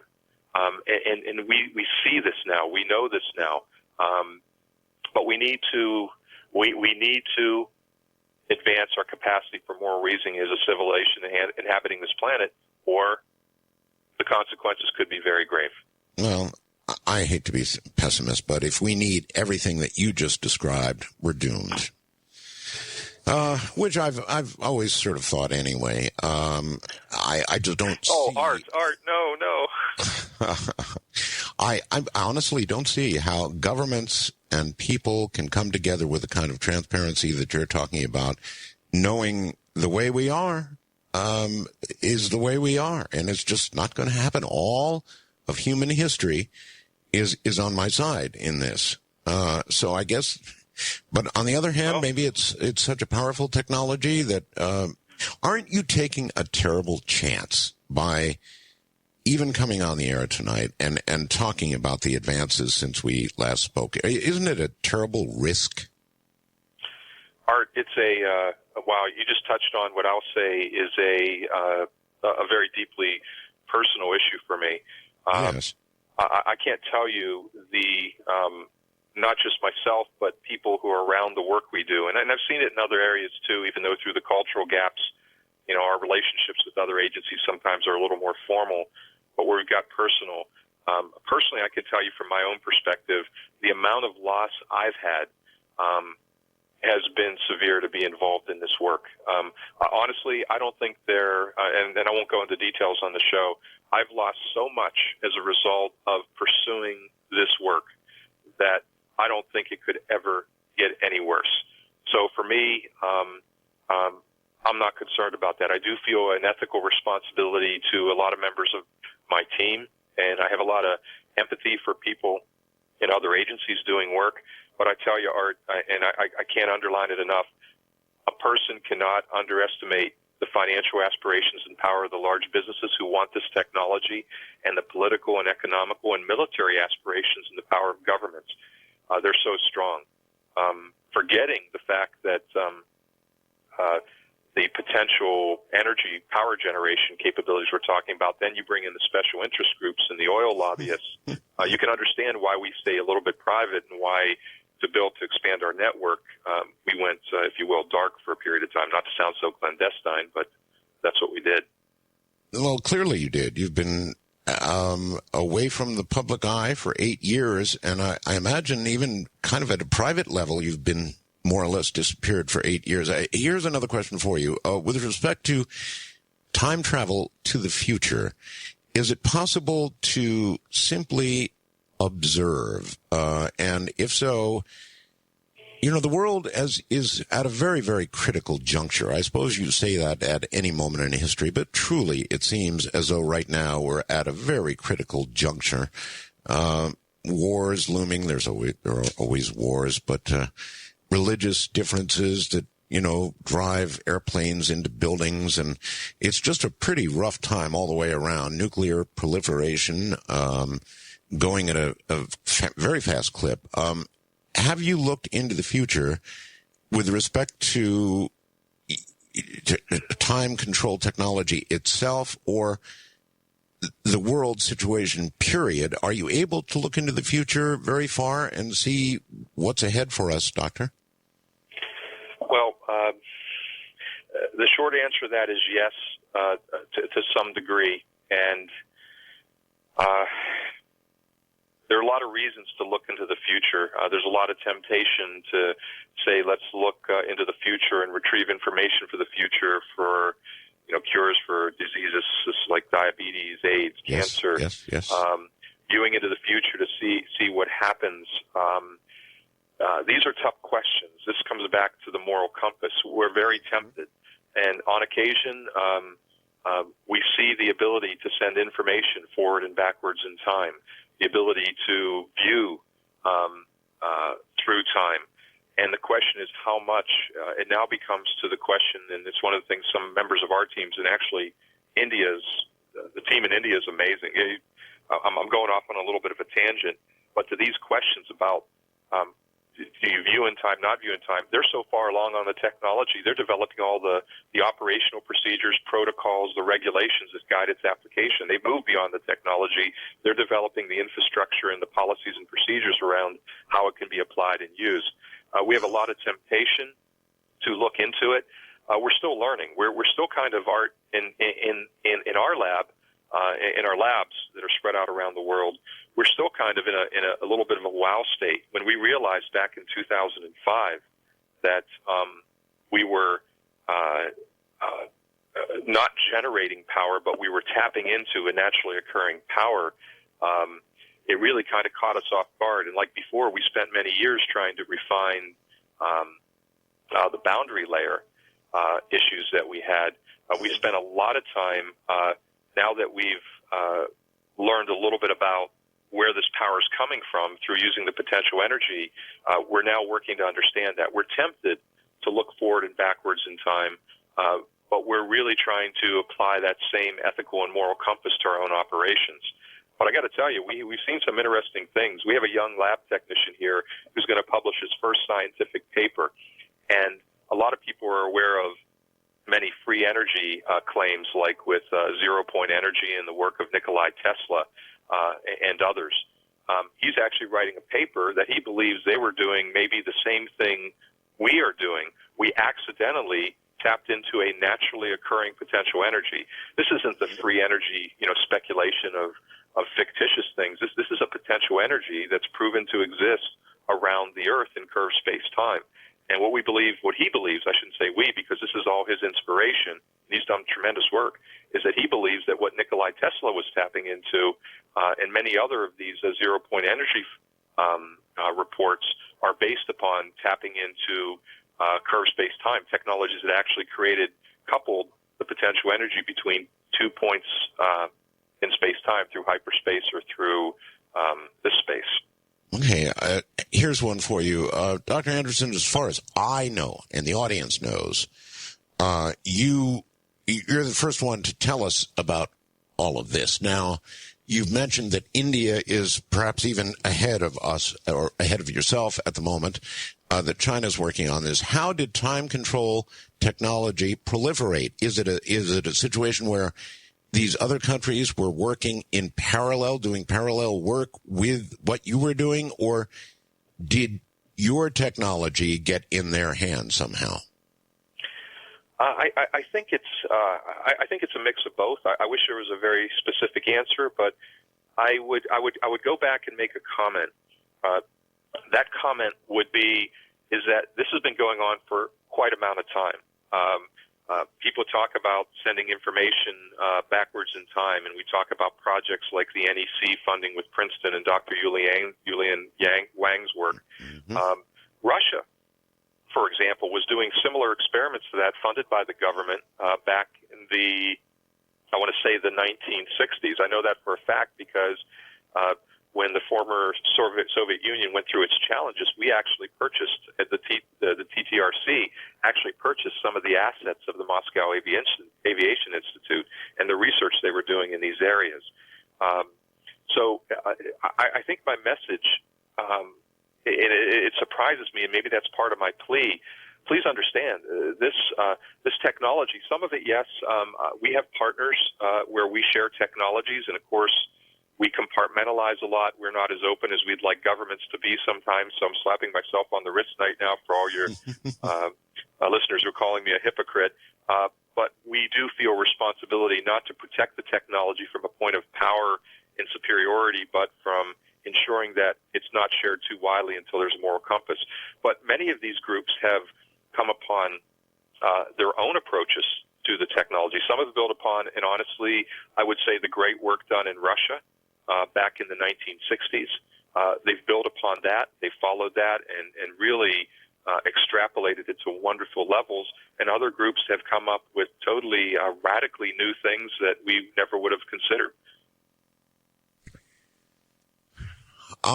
Have you discovered anything at all about the nature of life and death as a result of time travel? For example, one would imagine if reverse time travel can be done, which you say it can, you would be able to actually go back and talk to somebody who had passed away already. I don't know that that really tells you anything about the nature of life and death, but it's a question. The nature of life and death. Oh, wow. what does it tell us about life? As I mentioned earlier, from every observation we have and every type of experiment and protocol we run in the lab, we see the support of the world as a dynamic, and the reality is a web of dynamic information and energy. The other thing we see with regards to life and death is we talk about the world as a form of a dynamic web of information and energy. We see it tied to entropy, that natural tendency of the universe to move to disorder. Of course, we see energy, improving the organization of the universe, or information improving or reducing that entropy. We see energy taking in the opposite direction, but we see energy not disappearing. We see energy transforming. So when we talk about consciousness, and this is an interesting conversation because we talk about this when I'm with colleagues when we're away from the formal agendas. But when we talk about the human consciousness, we talk about the human consciousness being able to transcend time, or this tiny little view we have of our reality right in front of All right, us. Doctor, hold it right there. I'm sorry to interrupt, but boy, what's happening to time? From Manila in the Philippines, Southeast Asia, I'm Art Bell. Here I am. I don't often, doing this program, simply get stunned. And that's what this program is doing. It simply stuns me. And the nature of life and death, and he says information, consciousness, continues to survive. And I think that answers a question for me anyway, a very important question for me, and one that I always thought was true. So I'm not surprised by the answer, but I guess I'm stunned. That's the right word. The whole thing is stunning. My guest is Dr. David Anderson. The subject is time control technology or time travel. He's doing it. He's coming to us on a secure line. There are no wired lines at the facility he resides in at the moment, he and his workers. It's somewhere in New Mexico, and that's about as much as we're going to find out about where he is. He's been out of touch with us for 8 years. This is a show you're going to want to archive and listen to very carefully. Dr. David Anderson, back in a moment. Well, all right. Doug from Cardiff, California, I'm trying to get these in, asks, Doctor, the time travel is fascinating. However, the tapping into, in quotes, zero-point energy is equally astounding. Please clarify, how viable is this zero-point technology for general widespread use? Is this the energy game changer that we've all been waiting for? Well, I think, thank you for the question, listener, and I think there is a tremendous potential. For those who are interested, by the way, we did publish one of our patent applications online. It's available on the website, pretty easy to find. It outlines the basic principles behind a time reactor. Our hope is other people will take this and build upon it, find even better ways to tap into the potential energy. And Art, could you repeat the question for me again? My apologies. Yes. It's late in the morning here, and I lost track. Oh, no. Doug says the time travel is fascinating. However, the tapping into zero-point energy is equally astounding. Please clarify, how viable is this zero-point technology for general widespread use? Is it the energy game changer we've all been waiting for? I believe it is. First off, it has been done. We've we've designed operating systems. We actually believe other people have as well. I feel embarrassed to say, I think this is what we were observing in our early time warp field generators, as I mentioned earlier. But this technology is real. However, it will require, to go public, it's going to require a careful release of the technology by governments. And of course, what happens then is we run into many. Then I don't want to play the conspiracy card again, but the special interest groups again are quite powerful, and of course, the main motive behind them controlling the technology is to preserve their economic status quo and their profitability. So we tend to run into a lot of barriers. Our hope is that through better transparency, we can overcome that, because while special interest groups are strong, once a technology, even if it's been hidden for many years, becomes transparent to the public, those special interest groups lose their power. And so we hope it will become mainstream. With respect to travel into the future, and for that matter, the past, is it malleable? In other words, if you see something in the future, is it possible to change whatever it is that you've seen? Well, there's some arguments inside. The first answer is yes. There might even be some arguments, not even by interacting, just by observing, of course, you change. And the analogy I'd like to give, and I know it's a difficult subject, and again, I really urge people to read Spacetime Physics. And by the way, it's not just for physics students and physicists. Half of it is a college textbook. Half of it is an effort by the physicists who wrote it to make you think about this. But moving through time is like moving through distance. Again, you walk through your flower bed outside, and you walk back. You've moved through space, and you've trampled some of the flowers, you've moved some to the side, you've changed it. The same is true moving forward and backwards in time. When you move forward and you move backwards, you are affecting changes that affect both areas, just like walking through space. I know it's a very difficult concept, but it really boils down to be that simple. Mm-hmm. What's the most interesting observation that you've made in your lab regarding time itself? Again, I have to say the most interesting observation is the emotional reaction of people who see a time warp field generator in an experiment in action. And then I'll get to a technical one. The second personal observation for me, very powerful, is people who always contact me 1 or 2 weeks later and say they can't go through life the same way. They can't look at the world the same way anymore. Everything's changed for them about every aspect of their day, their days and their lives. On the technical side, the most interesting thing, I think it's worn off the ability to observe accelerated and retarded rates of time. Believe it or not, you get really used to it. It's just part of the job. I think I would say the most interesting thing to me, and it gets into a very complicated topic for radio, but it would be the link between what we're seeing, what is the actual construct of time. We talk about, let's see if I can wrap my words just a little more succinctly, Art. Our mind is like a television set. I've heard this analogy so many times. The world is a dynamic web of information and energy. We're a television set, and with our mind has a little tuner. And as we turn channels, we can see only a small portion of that information and energy. We don't see the world as it is. We see the world as we are. And the one thing that's most interesting for me, Art, coming out of our research, is what we're learning about the nature of time.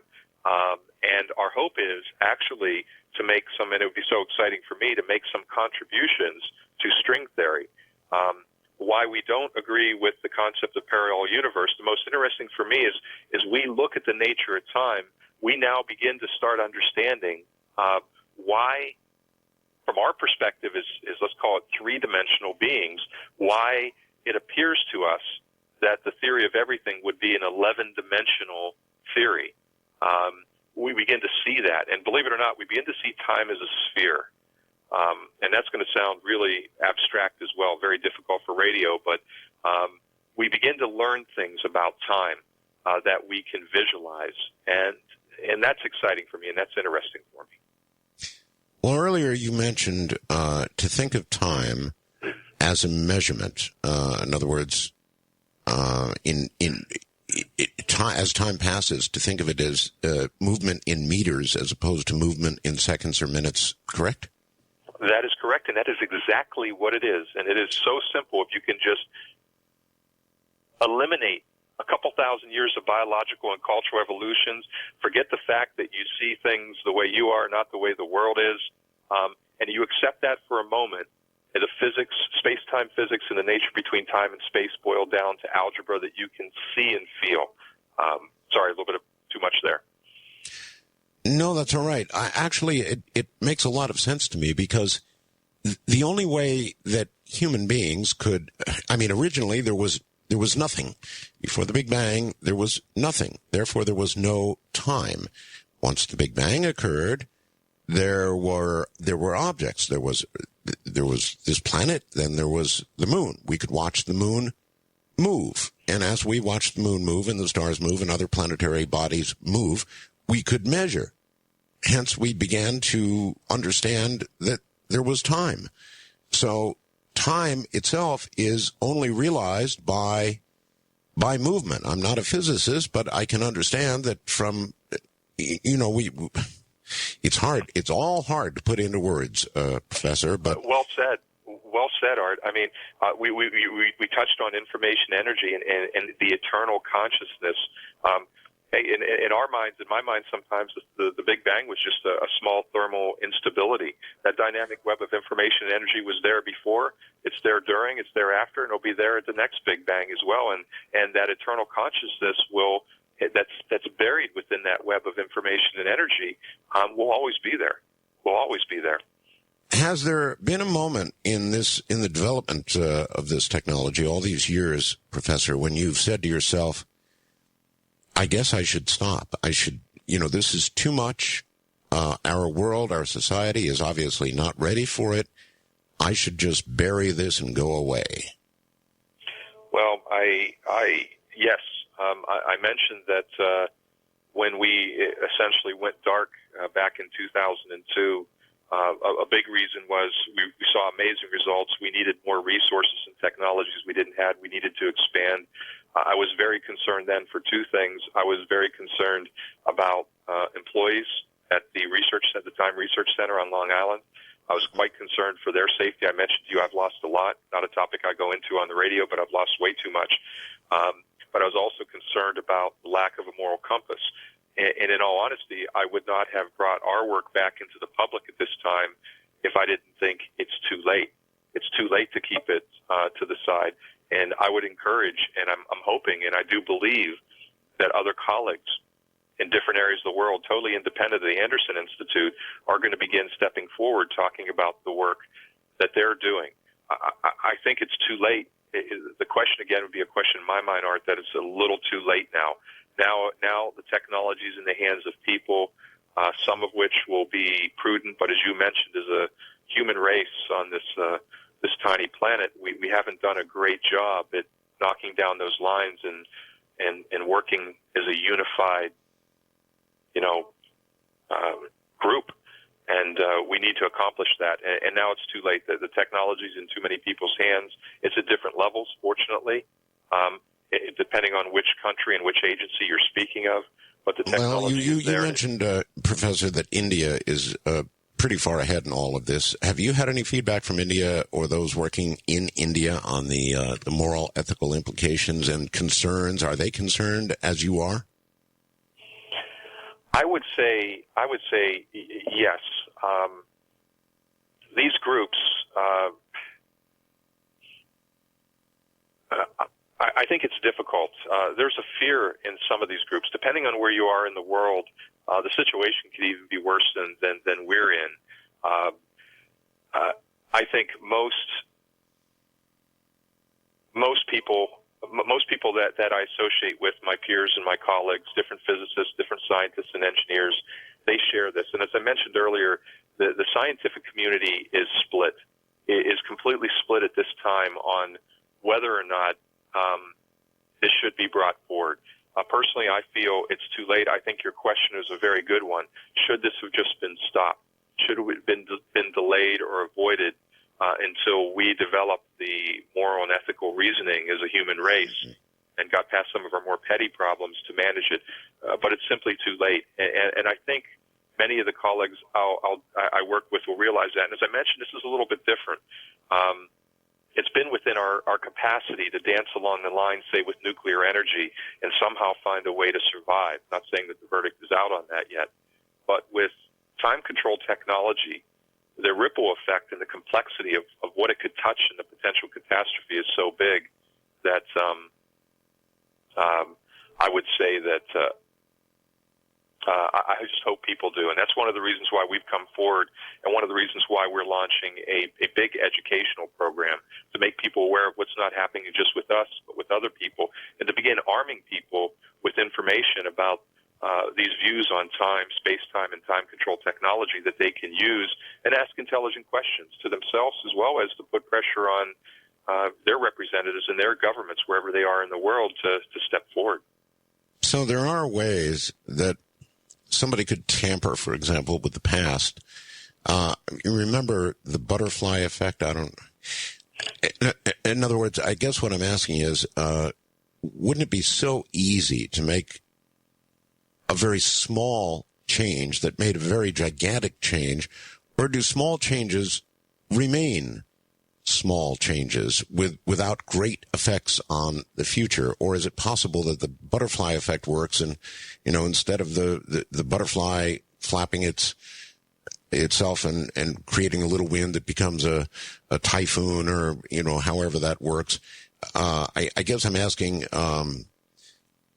even small, seemingly unimportant changes made in the past, could they have catastrophic results for the future? The short answer is yes. It certainly can. And, I said earlier, and I wish I could take back the word, it's on the scientific community to demonstrate that there are no long-term negative consequences in applying time control technology. But the real answer is that as we look at a historical timeline, a timeline of any kind, the complex nature of the universe and this reality and events as they occurred, will occurred, or had occurred, and how a small change could have a ripple effect like the butterfly effect is unpredictable. We do not have the mental reasoning to understand that now. It's too complex. It's beyond our capacity, yet we're willing to play dice and to do it with the hope that, because of these new benefits, we stand behind these shields and say, well, look at the benefits of all the great things we can do for the world. The reality is we really don't know what the impacts are of this. And we're talking about game changers for the human race, and what it means to be human even. So we have to be very careful on how it's applied. And I do agree with you. Sometimes I don't know if the battle can be won, but we're going to do our part, and we're going to request our peers and colleagues and partners to do their parts as well. Because if we can, maybe this is an opportunity for the human race to get closer to Pandora. And by the way, there's a lot of people who believe that is that this technology, if released in the right way, could be one of the great unifiers to bring people together and knock down those borders of political, economic, and religious differences, and to make the human race begin to realize, that we are connected from the deep within the physics of it, but also to understand that we can no longer act independently with technologies like these without having potential grave consequences. Maybe it'll bring us together. Doctor. Perhaps so, but the development of nuclear technology didn't do that, and that was a technology that is a technology that could end life on the planet. I mean, if we had a full exchange back when we were having our little dispute about Cuba, for example, if that had developed into a full exchange, that would have ended humanity's place on the planet. In other words, we'd all be dead, and that's a game changer. I mean, it's a complete game changer. So if that didn't bring us together, but I suppose one could argue, well, the wall did come down, and the war didn't happen yet. So in a sense, I guess it did change things, but as much as they changed, they remain the same. Well, I could say something that I would not believe, but I have many friends who would say it. Well, with this technology, as it continues to be refined, history does become an experimental science. So maybe it's possible, which I don't believe it is. When I say we don't have the moral reasoning or the understanding of the complexity to re-engineer history, so that 2010 or 2012 becomes the Pandora that we all would love to be living in. Sorry for all the references to Avatar, but I enjoyed them the other night in your show. Oh, it was wonderful. But we could build the ideal society. We could also have Pandora's box, and it could open around 2012. A lot of people worried about that. Yeah, we could destroy the human race. We could implement viruses, bring viruses from the past or the future into this this era. There's so many things. The ripple effects, the butterfly effect is so complex, and the stakes are so high.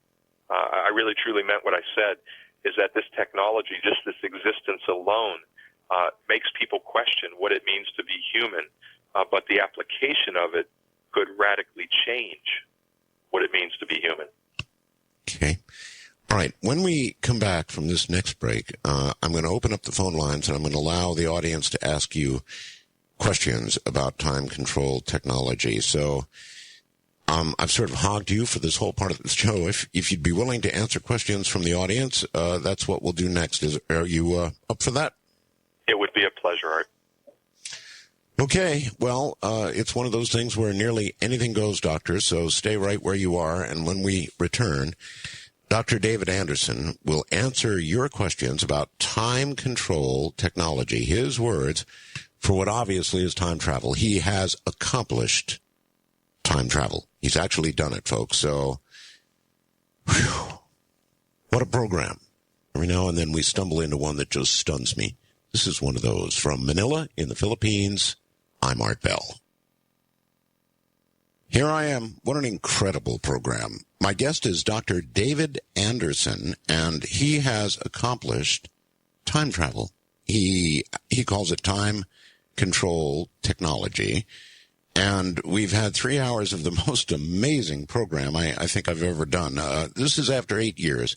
And I want to thank Whitley. Whitley Strieber, who does Dreamland, Online Dreamland, is the one who reconnected me with Dr. David Anderson. And we'll find out perhaps in a moment how that association was accomplished. But it was amazing. Whitley said, oh, I've been talking to this very interesting guy named David Anderson, and had him on the show. And I said, David Anderson? You mean Dr. David Anderson? Yes. And from there it went, and I, contacted Lisa, the producer, and asked her to please follow up, and she did, and that's how all of this happened tonight. Just so you know, thank you, Whitley. We'll be back with Dr. David Anderson and your calls, your questions in a moment. Well, all right, very quickly, Dr. Anderson, if you wouldn't mind, I am very, very curious. It was Whitley who once again brought us together, and I wonder how you connected with Whitley. Oh, interesting question. What a lot of people don't know, I actually work as an ambassador for youth for the United Nations Educational, Science, and Cultural Organization since about 2001. And I'm very active in UN projects for youth around the world. And one of our sponsors is the very... and great supporters is the wonderful a lady by the name of Marianne Martini from the Metropolitan Opera in New York City. She is I think a personal friend of Whitley's. They made a connection. He made a connection with me, and there you go. So it came out of my association, I believe, with Marianne. Okay. All right. Well, again, thank you, Whitley. Let's begin, and let's start by going, I think, west of the Rockies. I don't have a name, but you're definitely on the air with Dr. Anderson. Good morning. Hi, Art. This is Jeff in Mendocino, California, listening on KKOH 780 AM. Yes, sir. And after listening to Michiu Kaku the other night, and actually an Art Bell Somewhere in Time from KKOH last night, along with tonight's program, there was an individual that Ian talked to last night who indicated that there was a clock that stopped at 8:15 2 days before August 6th bombing at 8:15, and the rest of the clock stopped. So my question is, based on the last train from Hiroshima, the author of that book that was on with Ian last night, his comment in the other programs, could there have been such an explosion from that nuclear blast in Hiroshima that actually threw time into reverse gear, stopping that clock 2 days before the actual blast happened in our normal time frame? Okay. Well, Jeff, thank you for the question. From a pure physics standpoint, a nuclear blast obviously produces a tremendous amount of energies, a lot of effects, but to stop a clock due to a temporal effect from a physical science standpoint is probably not likely. People could argue that a clock could stop or turn backwards if time was accelerated. We know that can happen due to great accelerations. For that example, maybe time could be slowed a little bit by the acceleration experienced within a nuclear blast, but not to that point that it would actually stop or reverse. Okay. All right. Let's go to a first-time caller line and say, top of the morning, you're on the air. Hi there. I really love this program. My name is Sandra. I'm from Ohio. And I'm wondering if the doctor either knows of something he can talk about or maybe has a theory of how to explain two things here. One is that business of everyone's sense of time speeding up. What's that all about? And the second thing would be, I'm in a client-based business. I interact with people from different walks of life all the time, and it's been 24 years in this business. And I can't tell you how many people I've come across that say in almost the same words that I have been using to my friends, that it seems like in 1998 or thereabouts, something happened where their sense of reality became skewed. And they say almost to a word, everyone says, it feels like this is not how it was supposed to be. That individual reality and what's happening in the world, this is not the way it's supposed to be. And then continuing that, it started back in 98, but it seems to be continuing in that effect speeding up almost to where events that happen defy logic and almost physics, like if you want to make two chimps together and they give birth to a rabbit, it makes no sense. Can you explain anything, possibly time travel experiments gone wrong or anything that would cause that you know of? Okay. Sandra, great questions. Thank you so much.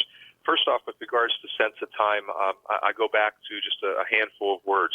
We don't see the world as it is. We don't experience time it is. We see and experience these things as we are. Everybody's perception of time is different. And I even mentioned on our website, you even find some references to cultures that have no reference to time in their culture or language. Cultures that don't have words for time. Cultures that don't talk about the temporal order of things or the temporal quality of events. They only talk about the quality of events. So there's languages that actually have no past, present, and future active. Everybody's sense of time is different. This also comes back to the human factor, our experiences. The fact that time is perceived to move faster or slower by different people occurs many ways, in part because time is an illusion. It's a construct of our biological and culture evolution. In the end, it's really just another dimension, like the three dimensions of space: north, south, east, west, up, and down. I love your question about 1998 because this is something that, unfortunately, our people in our lab are not qualified to discuss, and I'm not because it's not my background. But we have a lot of people around us who believe, we talked about the temporal tremor detectors, the TTDs we use. We're looking for ways that this technology, and every time it's used, can be detected. It also helps us in our work as well. But there is the belief, as I mentioned before, if you move through time and you change an event, we don't see parallel universes spinning off. What we see is essentially just like moving through space and trampling those flowers in the flower bed as you come back to where you started from, say the present. Everything's been changed. The damage has been done. But that means reality could change. The existence of people, for example. People that were there before you moved through time and back may no longer be there, or new people may be there who weren't there before. The question is, can human beings detect this? We actually believe, and it's based on speculation, but also on a lot of conversation with fellow scientists, is that there are people who have dedicated their lives to developing a greater awareness of space and time through training of their minds. For example, in the Buddhist religion, you talk to a Buddhist monk directly, which I've done a number of times, which I truly enjoy, and you tell them that time passes, they'll look at you confused. What do you mean? Time stands still. It's always here. But there are people who develop their minds that we feel will be in tune. A lot of people will be oblivious. There will be people in the middle of this event, say if time is altered, or an event is altered, or a butterfly effect is created, there will be people who no longer exist. That information and energy will be transformed. Maybe there will be new people existing. We feel that a lot of that will go on completely with people totally unaware. But there are people who are very in tune to this, who have developed the training And we do believe it's possible. We really try to take, while we're all scientists and engineers, we try to take a multidisciplinary approach to looking at this. But that's what we believe, Sandra. Great question. Okay. Professor, another David, this one from Kingman, Arizona, wants to know if the objects that you send into the past or future at some point actually disappear and then reappear. The objects that we send into the future actually disappear and reappear. The interesting question on that. Remember, the short answer is into the future. No, into the past we have some technical issues there on what we can view in those fields of closed time-like curves. But if you send an object into the future, remember it's within that field of closed time-like curves. So the object is there while it's being moved through time. While the rate of time is quite different, we can still see the object inside the field. Gotcha. Okay, let's go all the way up to British Columbia and say good morning to John. John, you're on the air with Dr. Anderson. Well, thank you so much, Art. You are the appropriate host to speak with David, if I may say. Thank you. David, I subscribe to Peter Moon's Montauk Pulse newsletter, and I can vouch for the fact that he is one of your invaluable reporters as to the work you do. And I love that you use terms such as unity, global moral ethics with respect to the ideologies that we currently are subjected to on the planet, but I won't go anywhere into that. I'd like to emphasize the word human in my subscription refers to our physical universe, and I would also like to concur with you. We are in an entropic phase of consciousness. Some of us are open to the positive, some the negative. We are beings having a human experience, and we're here to unify one way or another to understand what it is to be human, or beings having a human experience. So I feel we're here to restore balance one way or another. So I would have to expect that you have hope and confidence that we can fix our duality consciousness. Yes, I love your words about we're beings here as a human, having a human experience. That's so true. We see so little of this reality around us. We truly do, and I wish people, and obviously the way you say it, John, is I can tell how much you feel it, but when you reach that point, it creates such a wonderful new appreciation for that. And with regards to trying to fix it, we have to. We have to try, and my only hope is that it will bring a unity. It'll drop some of those barriers and give us a common purpose together, maybe get us closer to that Pandora. And thank you for mentioning Peter. Peter and I actually had some acquaintances when I was running the research center on Long Island, and interesting enough, we invited him as a writer and author to join a United Nations project in Romania last year, and he came and joined us, and it was just a wonderful experience to have him working with the young people there.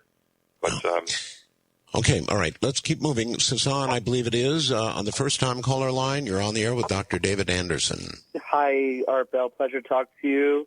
Dr. Anderson, I have a question. I've always, of course, the whole concept of space-time, going back into time and all that. But my question is, what I've always believed was that possible, because, with the time that light takes to reach, and if we were able to go back in time, for example, we could only, like Art was saying earlier, be viewers, not participators, because it's just the light that we're seeing. What makes it, and because I want to learn, I love learning, what makes it that we can actually interact rather than just participate because it's the light from the past? Mm-hmm. Great question. I would say that the view that you're expressing, it's a common one because a lot of people haven't had the opportunity to be exposed to some works. But if you want to learn, a couple names: Kurt Gödel, German mathematician; Frank Tipler, American physicist. They introduced essentially the concepts of closed time-like curves. And with regards to Einstein's theory of special relativity, it suggests that you must move faster than the speed of light to go backwards in time. You really, truly can't loop. You can't do that, so you really can't loop time back on itself. But what Kurt Gödel proposed in the 40s and Tipler refined and now has been proposed across many different ways, cosmic strings, time warp field, and other areas, you actually can loop time back on itself at sublight speeds to emerge in the past at the same point earlier in time. And that does not violate the laws of math and physics. So if you want to learn, I'd recommend reading a little bit about Kurt Gödel and Frank Tipler. And actually, you'll find a free presentation, actually, on different time control technologies on our website. Just go to the educational tab, and there's a wonderful presentation. And feel free to contact me via the Institute website or on Facebook. And I'd be pleased to have any discussions with you.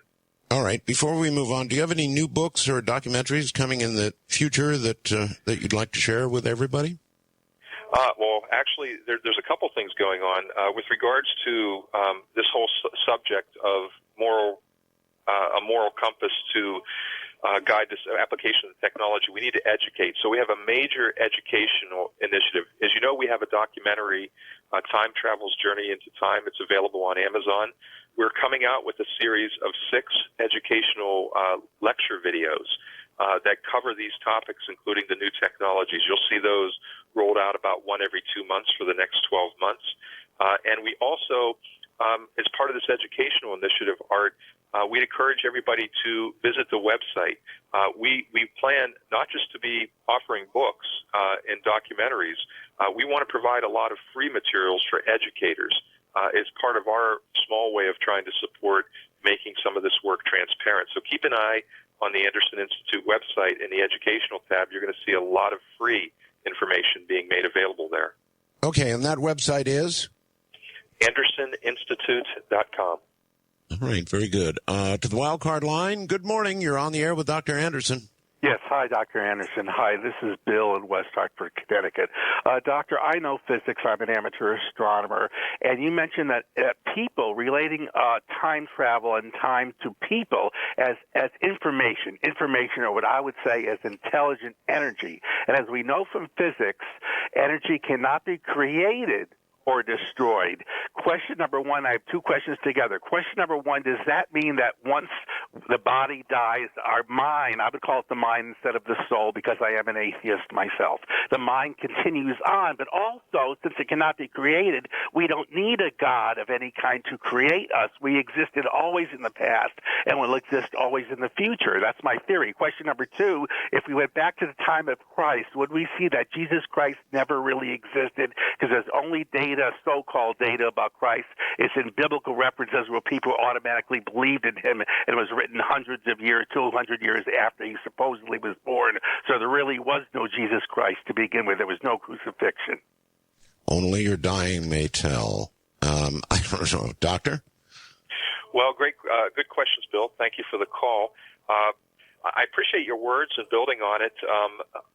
It takes a lot of insight, but I think it's a good one, is that what we call our lives as human beings, we're just simply a microscopic manifestation of information and energy from a much larger macroscopic universe. We're just this tiny little view from one small dimension of the true true consciousness and information and energy in the universe.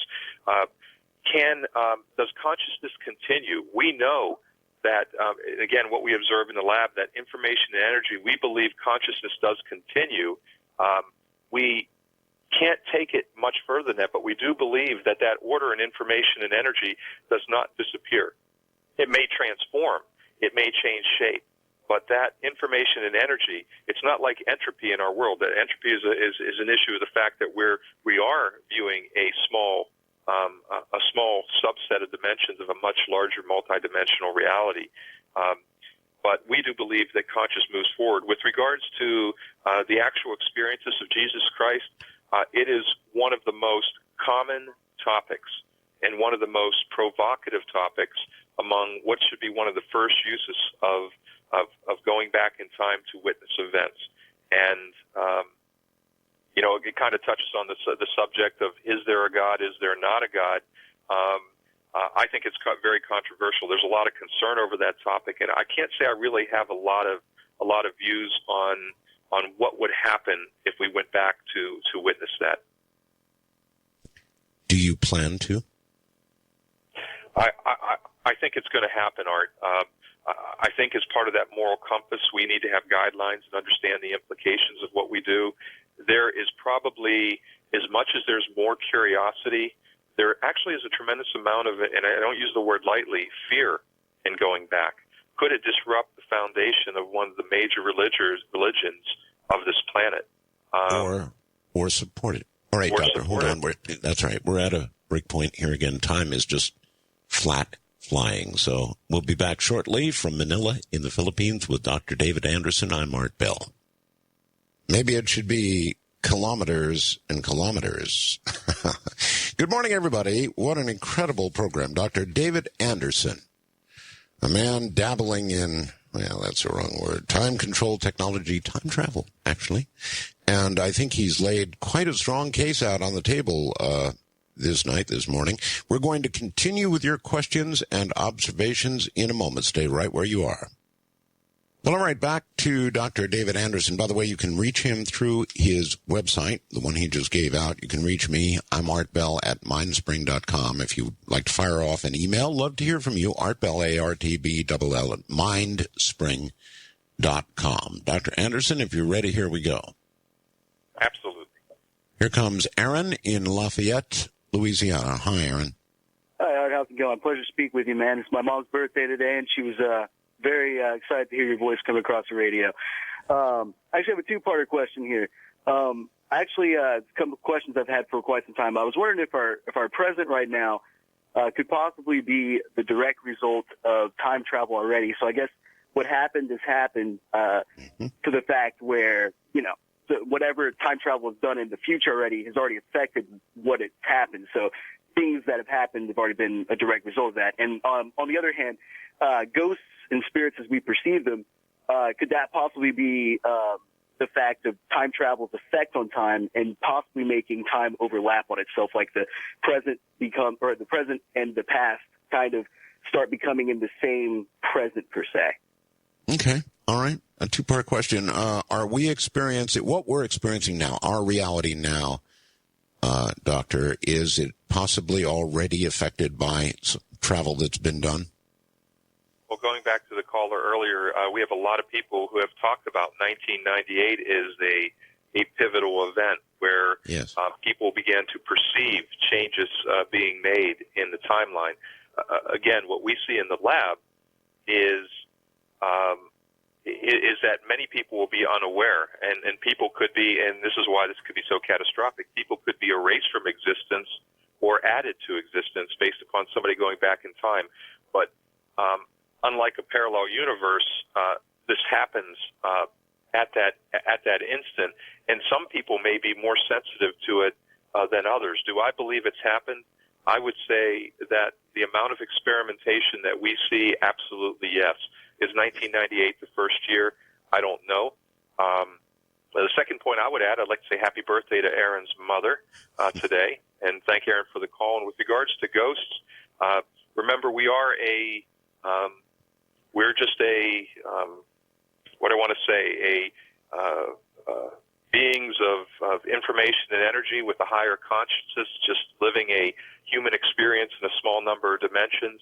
The possibility that ghosts could be people traveling in time or glimpses of entities in other dimensions is quite possible. There's nothing in science, again, that would prohibit that from being a possibility. Okay. All right. Brian in Los Angeles, you're on the air with Dr. David Anderson. Hi. Hello, Art. I would like to sincerely thank you for your service to this country and this planet, and I want to thank my college teacher who told his entire class of about 300 people to listen to Coast for the first time. So thank you, Art. Thank you both.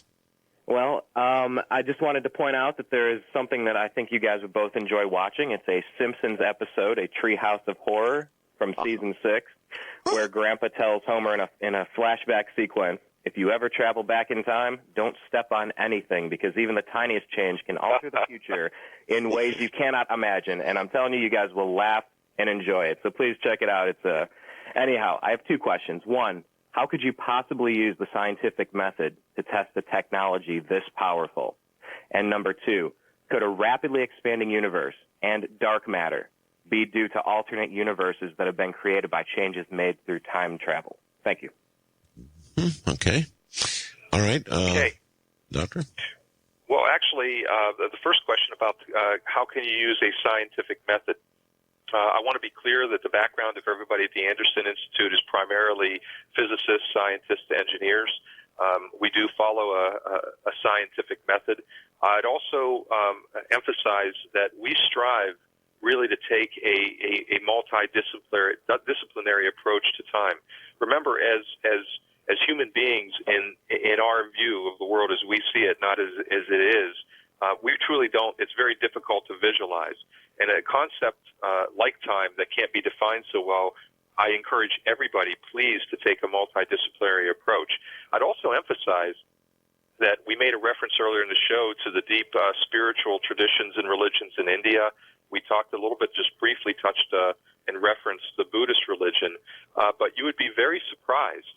Some of the people I know who are most in tune, kind of human TTDs or temporal tremor detectors, are people who are really disciplined in the Buddhist religion.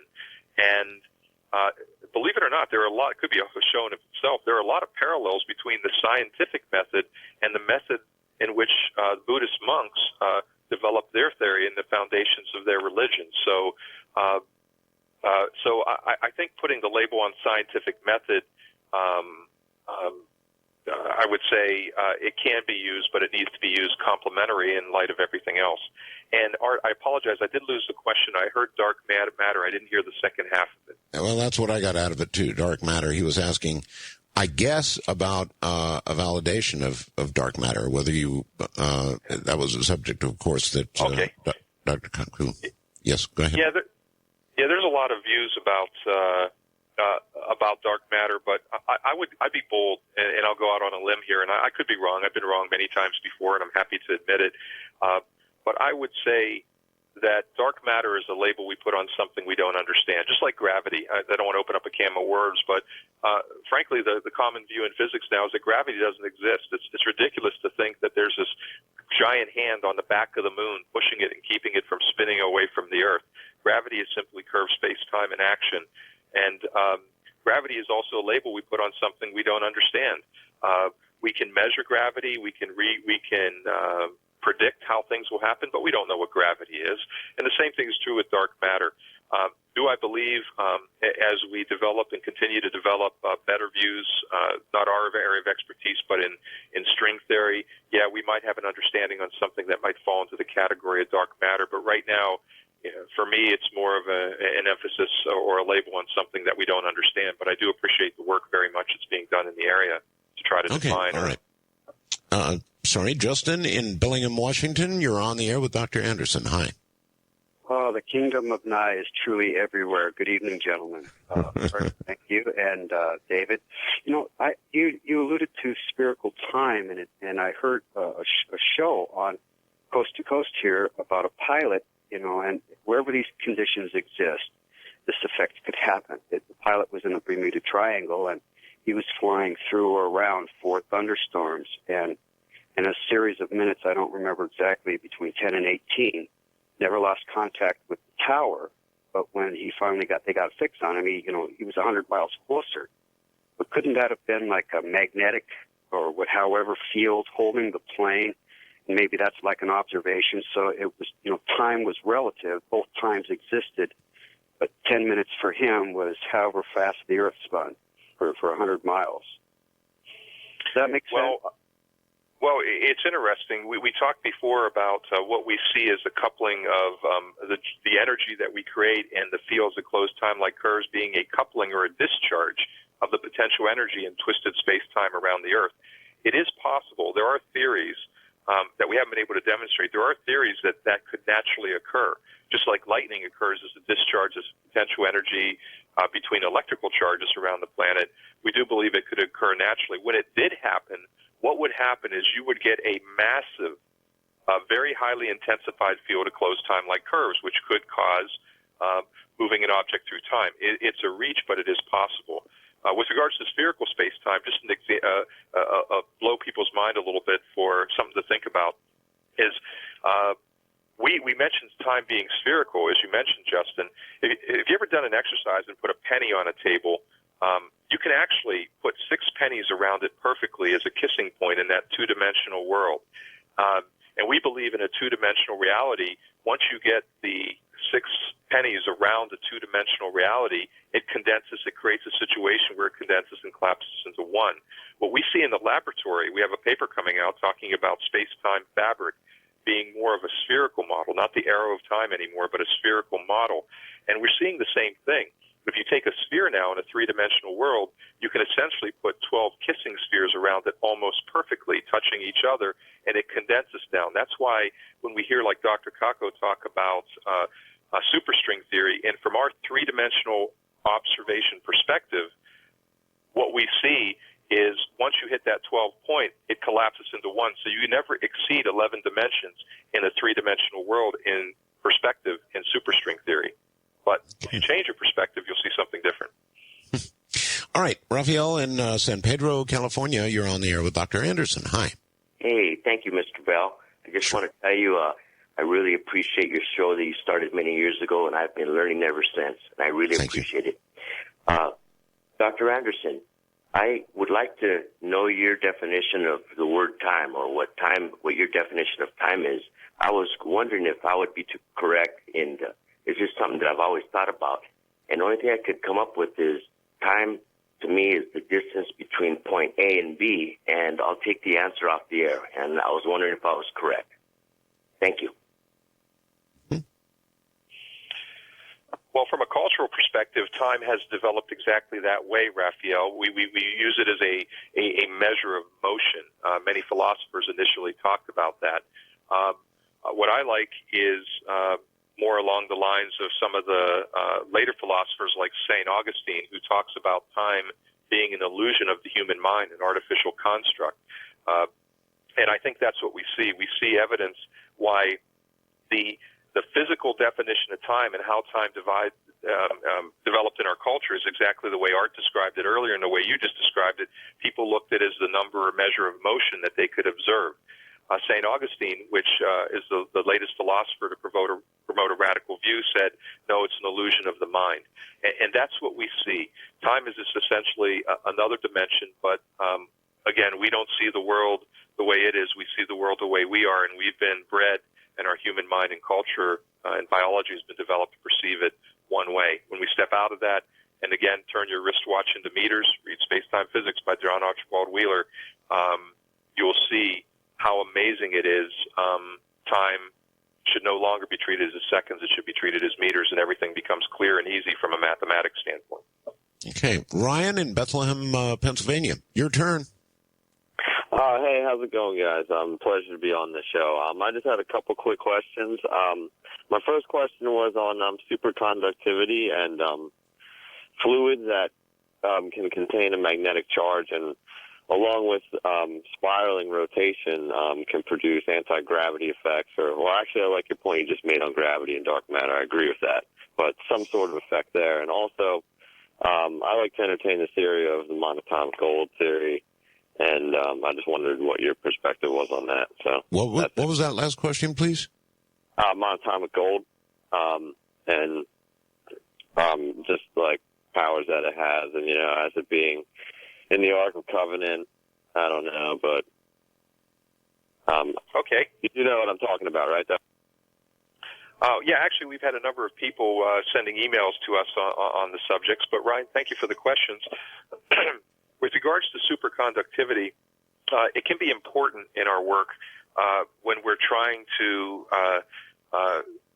create certain types of control fields that move very close to the speed of light.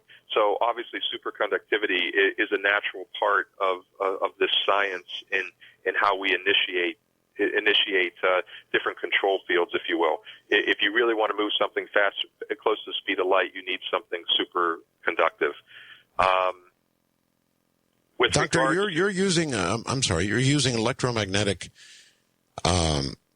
fields modulated by lasers or controlled by lasers. How would you put it? complicated. The easiest definition is we have a controlled chamber, a controlled environment with a chemical reagent. We use high-powered lasers and rotating electromagnetic fields to inject or initiate a field. Once a field starts, depending on whether it's a standalone time warp field generator, whether it's a time reactor, how we control it is very complex, Art. The number of subsystems and controllers that go into making this happen is quite diverse. And there's a couple of those, I'll say, controllers that do use elements of superconductivity. Okay. All right. Lorianne on the international line. Lorianne, I don't know where you are. Where are you? I'm in British Columbia. BC. Okay. You're on the air. All right. I was wondering if time travel is real. Can't you go ahead in time to December 22nd, 2012 to see if the prophecies are true? Well, that's actually Yeah. It certainly is possible. Just like is it possible to look forward in time and to try to retrieve information from the future, like cures for diseases? This comes back to the moral and ethical consequences of doing that. Why we're willing to do experiments within a certain time frame, reaching that far into the future or the past, and pulling information could have dire consequences. But as the caller mentioned earlier, perhaps these things are already being done. I'm referring to the caller that mentioned 1998 and kind of pretty much a worldwide outpouring from a small group of people about a feeling that timelines had been adjusted. So is it possible? Absolutely, yes. Should we apply it to do that, to look backwards in time, to study, how developments really occurred in history and on Earth or beyond?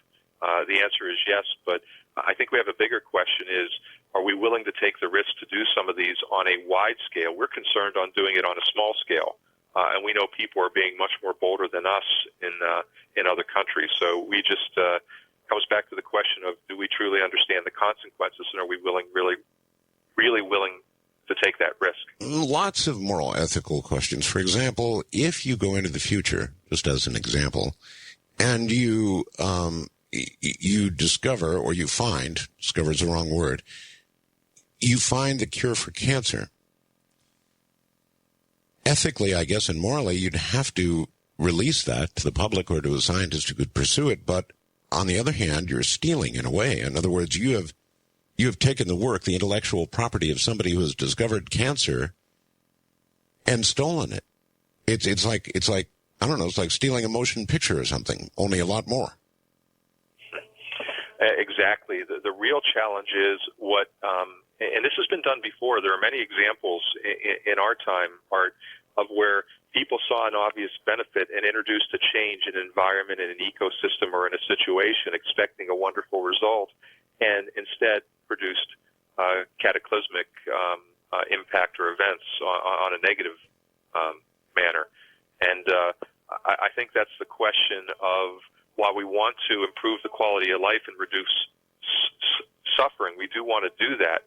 But when we begin manipulating time, both for ourselves and the entire planet, which is all connected, we got to remember that. It is all connected, and that's the reality in which we live. How much is too much? And do we understand the complexity and the ripple effect or butterfly effect, as you put it, that could create?